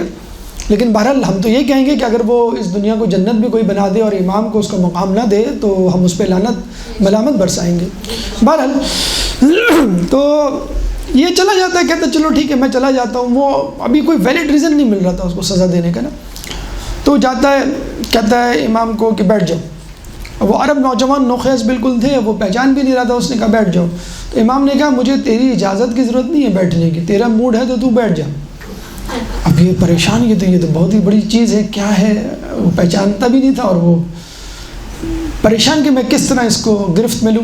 اب ہارون بیٹھ جاتا ہے، تو ہارون کہتا ہے اچھا یہ طریقہ ہوتا ہے کہ جب ہم کسی کو سزا دیتے ہیں یا موڈ میں ہوتے ہیں تو پہلے سمجھاتے ہیں پیار محبت سے، ٹھیک ہے بھائی پیار محبت سے کام نکل جائے تو ٹھیک ہے، ورنہ پھر گھی کو ہم ٹیڑھی انگلی سے نکالیں گے۔ تو یہ امام کو دیکھ کے کہتا ہے کہ اے عرب نوجوان تجھ کو کیا ہوا ہے، کیوں بادشاہ کی راہ میں رکاوٹ بنتا ہے، مزاحم ہوتا ہے؟ تو امام کہتے ہیں کہ تو بادشاہ اگر ہے تو تجھے کس بات کا تکبر ہے، تیرے پاس مال و دولت ہے، اگر تیرے پاس مال و دولت ہے تو میرے پاس علم اور دانش ہے۔ اب ہارون کو موقع ہاتھ آ گیا کہ میں اس کی گرفت کرتا ہوں، اس نے علم کے حامل ہونے کا دعویٰ کیا، اس کو پکڑتا ہوں، اس نے اگر صحیح جواب نہیں دیا تو پھر اس کو سزا دے دوں گا، میں میری بھڑاس نکل آئے گی، اس کو کیفر کردار تک پہنچاؤں گا۔ اس نے کہا اچھا تم علم والے ہو تو ذرا میرے سوال کے جواب تو دو۔ امام نے کہا تو یہ جو سوال پوچھ رہا ہے مجھ کو پریشان کرنے کے لیے پوچھ رہا ہے یا بطور شاگرد پوچھ رہا ہے؟ تو اس نے کہا کہ نہیں پریشان کرنے کے لیے نہیں، میں بطور شاگرد اپنی معلومات میں اضافے کے لیے، کہ تو پھر ٹھیک سے بیٹھ جا جس طرح شاگرد بیٹھتے ہیں۔ ابھی پریشانی زانو میں تلمس طے کر کے جو ہے وہ بیٹھ جاتا ہے. امام کہتے ہیں ٹھیک ہے پوچھ. تو اب دیکھیں سوال کتنا مجمل اجمالی سوال کہ دوسرا آدمی پھنس جائے تقریباً. اس نے کہا فرائض کیا ہیں, نہیں بلکہ فرض کیا ہے. تو اس نے کہا اگر یہ نماز کہیں گے تو میں کہوں گا روزہ بھی, تو روزہ کہیں گے میں تو کہوں گا حج بھی ہے. یہ کر کر کے کہیں نہ کہیں تو میں نکال ہی لوں گا کوئی بات کہ یہ رہ گیا وہ رہ گیا. تو امام نے کہا دیکھ فرض 1 ہے, 5 ہے, 17 ہے, 34 ہے, 94 ہے, 153 ہے, پھر 12 میں 1, 40 میں 1, 1 میں 1, عمر بھر میں 1 اور 200 میں 5. یہ کہہ کے امام خاموش. اب وہ ہنسنے لگا. اب ذرا تو کچھ سمجھ میں تو آیا نہیں اس کے, تو ہنس کے کہنے لگا کہ میں نے سوال پوچھا تھا اور تو گنتی سنانا شروع کر دیا. تو گنتی سنا رہا ہے بھلے بچوں کی طرح, میں نے اتنا عالمانہ سوال کیا تم بچوں کی طرح گنتی سنا رہے ہو. تو امام نے کہا دیکھ گنتی اور حساب اتنا اہم ہے کہ وہ قیامت میں بھی ہوگا. اللہ تعالیٰ خود فرماتا ہے کہ وَإِن كَانَ مِثْقَالَ حَبَّةٍ مِّنْ خَرْدَلٍ آتَيْنَا بِهَا وَكَفَىٰ بِنَا حَاسِبِينَ. اگر کوئی رائی کے دانے کے برابر بھی نیکی کرے گا تو ہم اس کے سامنے پیش کر دیں گے اور ہم حساب لینے کے لیے کافی ہیں. سورہ انبیاء آیت نمبر 47, سورہ انبیاء قرآن کا 21واں سورہ, چیپٹر 21 ورس نمبر 47. تو رائے کی فَمَن يَعْمَلْ مِثْقَالَ ذَرَّةٍ خَيْرًا يَرَهُ وَمَن يَعْمَلْ مِثْقَالَ ذَرَّةٍ شَرًّا يَرَهُ. جو چھوٹی سے چھوٹی نیکی کرے گا وہ بھی ہم لے آئیں گے سامنے, اور جو چھوٹا سے چھوٹا گناہ کرے گا وہ. تو امام نے کہا کہ اللہ تو کہہ رہا ہے کہ رائی کے دانے کے برابر مثقال حبۃ من خردل وہ بھی لے آئے گا. اور تو کیسے کہہ رہا ہے کہ حساب امپورٹنٹ نہیں ہے اور کم نہیں ہے. جو میتھمیٹکس جن کو پسند ہوتا ہے وہ اکثر یہی کہتے ہیں حساب بہت اہم ہے, اللہ تعالیٰ قیامت میں بھی حساب کا پیریڈ لے گا. تو اب جو ہے اس کو پریشانی, ہزیمت ہوئی, خجل ہوا کہ یہ کیا بدتمیزی, کیا بےہودگی ہے. اس نے کہا دیکھ سیدھا سیدھا اپنے جواب کی توضیح تشریح کر ورنہ تجھے میں قتل کر دوں گا. اب امام کے مسکرانے کی باری تھی, امام مسکرانے لگے. تو اچھا جیسے ہی اس نے یہ جملہ کہا کہ سیدھا سیدھا مجھے بتا دے تو نے کیا کہا ہے, تشریح کر دے ورنہ تجھے میں قتل کروا دوں گا. اسی وقت اس کے وزیر اس کے پاس آتا ہے, ہارون کے پاس, کہتا ہے کہ بادشاہ سلامت اس جگہ کی احترامی کے طور پہ اور خود اپنے منصب کے طور پہ ملحوظ خاطر رکھتے ہوئے اس کو معاف کر دیں. اب جب یہ سنا امام نے, امام مسکرانے لگے. ابھی بادشاہ مسکرا رہا تھا, اب امام مسکرانے لگے. تو اس نے کہا تو کیوں مسکرا رہا ہے؟ تو امام نے کہا میں یہ سوچ رہا ہوں تم دونوں میں سے جاہل کون ہے, زیادہ جاہل کون ہے. کیا مطلب؟ کہنے لگے وہ جاہل ہے جو یہ سمجھ رہا ہے کہ میری موت کا وقت آ گیا ہے اور تجھ سے درخواست کر رہا ہے اس کو معاف کر دیں, یا وہ جاہل ہے کہ میری موت کا وقت نہیں آیا پھر بھی میرے قتل کا حکم دے رہا ہے. اس نے کہا بہرحال اب کچھ بھی ہو, ماتھے پہ پسینہ اس کے کچھ بھی ہو تو یہ بتا جلدی سے ورنہ تو میں قتل کروا دوں گا. امام نے کہا دیکھ ایک دین اسلام ہے, جیسے امام نے پہلے بھی کہا کہ ایمان کے بغیر کوئی عمل قبول نہیں ہوگا. 5 وقت نمازیں ہیں, پھر 17 رکعتیں ہیں, 34 ان کی تکبیریں ہیں, اور 54 ایک دین ہے, 5 نمازیں ہیں, 17 رکعتیں ہیں اور 34 سجدے ہیں. ہر رکعت میں 2 سجدے ہوتے ہیں. پھر 94 تکبیرات ہیں اور 153 تسبیحات ہیں. پھر 200 میں 12 میں ایک مہینے ماہ رمضان کے روزے ہیں. 40 میں 1 زکوٰۃ ہے. 200 میں 5 یعنی 40 کو 5 سے ضرب دیں گے تو پھر 5 آئے گا اس کا آنسر. عمر بھر میں 1 مرتبہ یعنی مستطیع ہوگا تو عمر بھر میں 1 مرتبہ حج ہوگا. 1 پہ 1 یعنی النفس بالنفس, سورہ مائدہ آیت نمبر 45 کہ نفس کے بدلے نفس, قصاص. جب کوئی قتل کرے گا تو اس کے قتل کے بدلے میں وہ شخص قتل ہوگا. اب یہ سنا تو اس کی زبان گنگ اور وہ بالکل لاجواب ہو گیا. خیر اس نے کہا کہ بھئی ان کو انعام دو. تو اس نے کہا ایسے تو انعام نہیں لوں گا, تو نے سوال کیا میں نے جواب دیا, اب میں سوال کروں گا تو جواب دے گا ورنہ 1 تھیلی اور دینی پڑے گی تجھے. اب یہ ہارون پریشان کر لیں گا اچھا پوچھو. تو اس نے پوچھا کہ میں نے فرائض کے بارے میں پوچھا, یا سنت کے بارے میں, یا کچھ بھی کوئی بھی سوال کر لے گا اسی طرح کا. ٹھیک ہے پوچھو, زیادہ مجھے تھیلی دینی پڑے گی 1 ایکسٹرا. تو امام نے کہا یہ بتا گوبر کا جو کیڑا ہوتا ہے گبریلا, اس کی ماں اس کو دودھ پلاتی ہے یا دانہ چگاتی ہے؟ اب یہ سن کر غصے میں ببھر گیا کہ میں بادشاہ ہوں، میں نے تم سے اتنا اچھا سوال پوچھا، سوبر سوفسٹیکیٹڈ، تم نے اسی طرح کا سوال پوچھو، یہ کیا گنوار جاہلوں کی طرح یہ گبریلا جانور جو گوبر کا کیڑا ہے، مجھے گوبر سے کیا کام؟ تو امام نے کہا دیکھ رسول کی حدیث ہے جب آدمی کو کسی قوم کا حاکم بنایا جاتا ہے تو اس کو اس کے مطابق عقل دی جاتی ہے، تو میں بھی تیری حکومت میں شامل ہوں، تجھے میری عقل اور میرے سوال کا تو جواب دینا پڑے گا عقل کے مطابق۔ اب وہ پریشان کہنے لگا بھائی دوسری تھیلی بھی لے آؤ، یہ اس کا تو مجھے نہیں جواب معلوم، تم ہی بتا دو۔ کہنے گبریلا جانور کی جو غذا ہے وہ مٹی ہوتی ہے، وہ مٹی کھاتا ہے، بس اسی سے زندہ رہتا ہے، نہ اس کی ماں اس کو دانہ چگاتی ہے نہ دودھ پلاتی ہے۔ یہ کہہ کے امام چلے گئے، پیچھے پیچھے تھیلیاں لے کر اس کا غلام جاتا ہے، پھر واپس آتا ہے کہ بادشاہ آپ کو نہیں معلوم یہ شجر طیبہ رسول اکرم کے خانوادے کے امام، اللہم صلی۔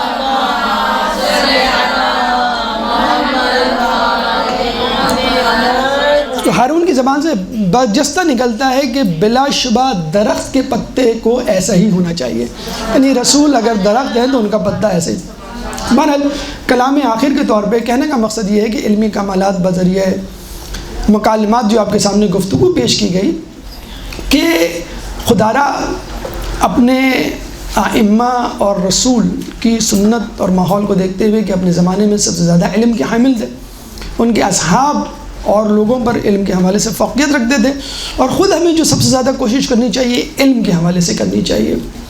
امام جب آئیں گے تو وہ اپنے چاہنے والوں کے سر پہ ہاتھ رکھیں گے، ان کی عقل کامل ہو جائے گی اور علم 2 حروف سے 27 حروف تک ایک دم پہنچ جائے گا۔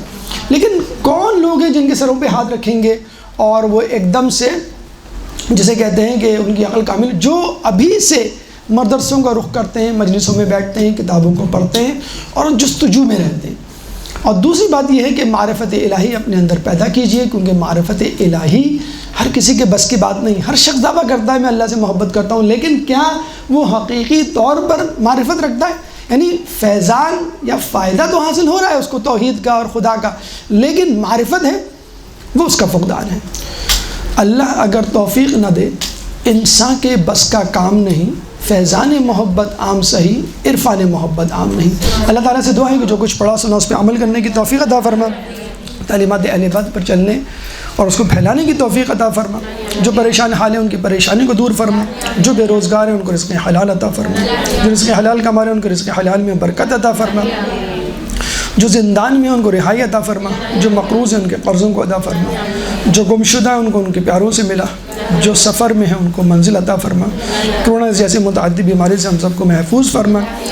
دنیا کے کونے کونے میں جہاں جہاں مسلمان ظلم و ستم کا نشانہ بنے ہوئے ان سے ظلم و ستم کو دور فرما، ایمان کے ظہور میں تعجیل فرما، ہمیں ان کے انصار و اعوان میں شامل فرما۔ ربنا تقبل منا انک انت السمیع العلیم وتب علینا انک انت التواب الرحیم برحمتک یا ارحم الراحمین۔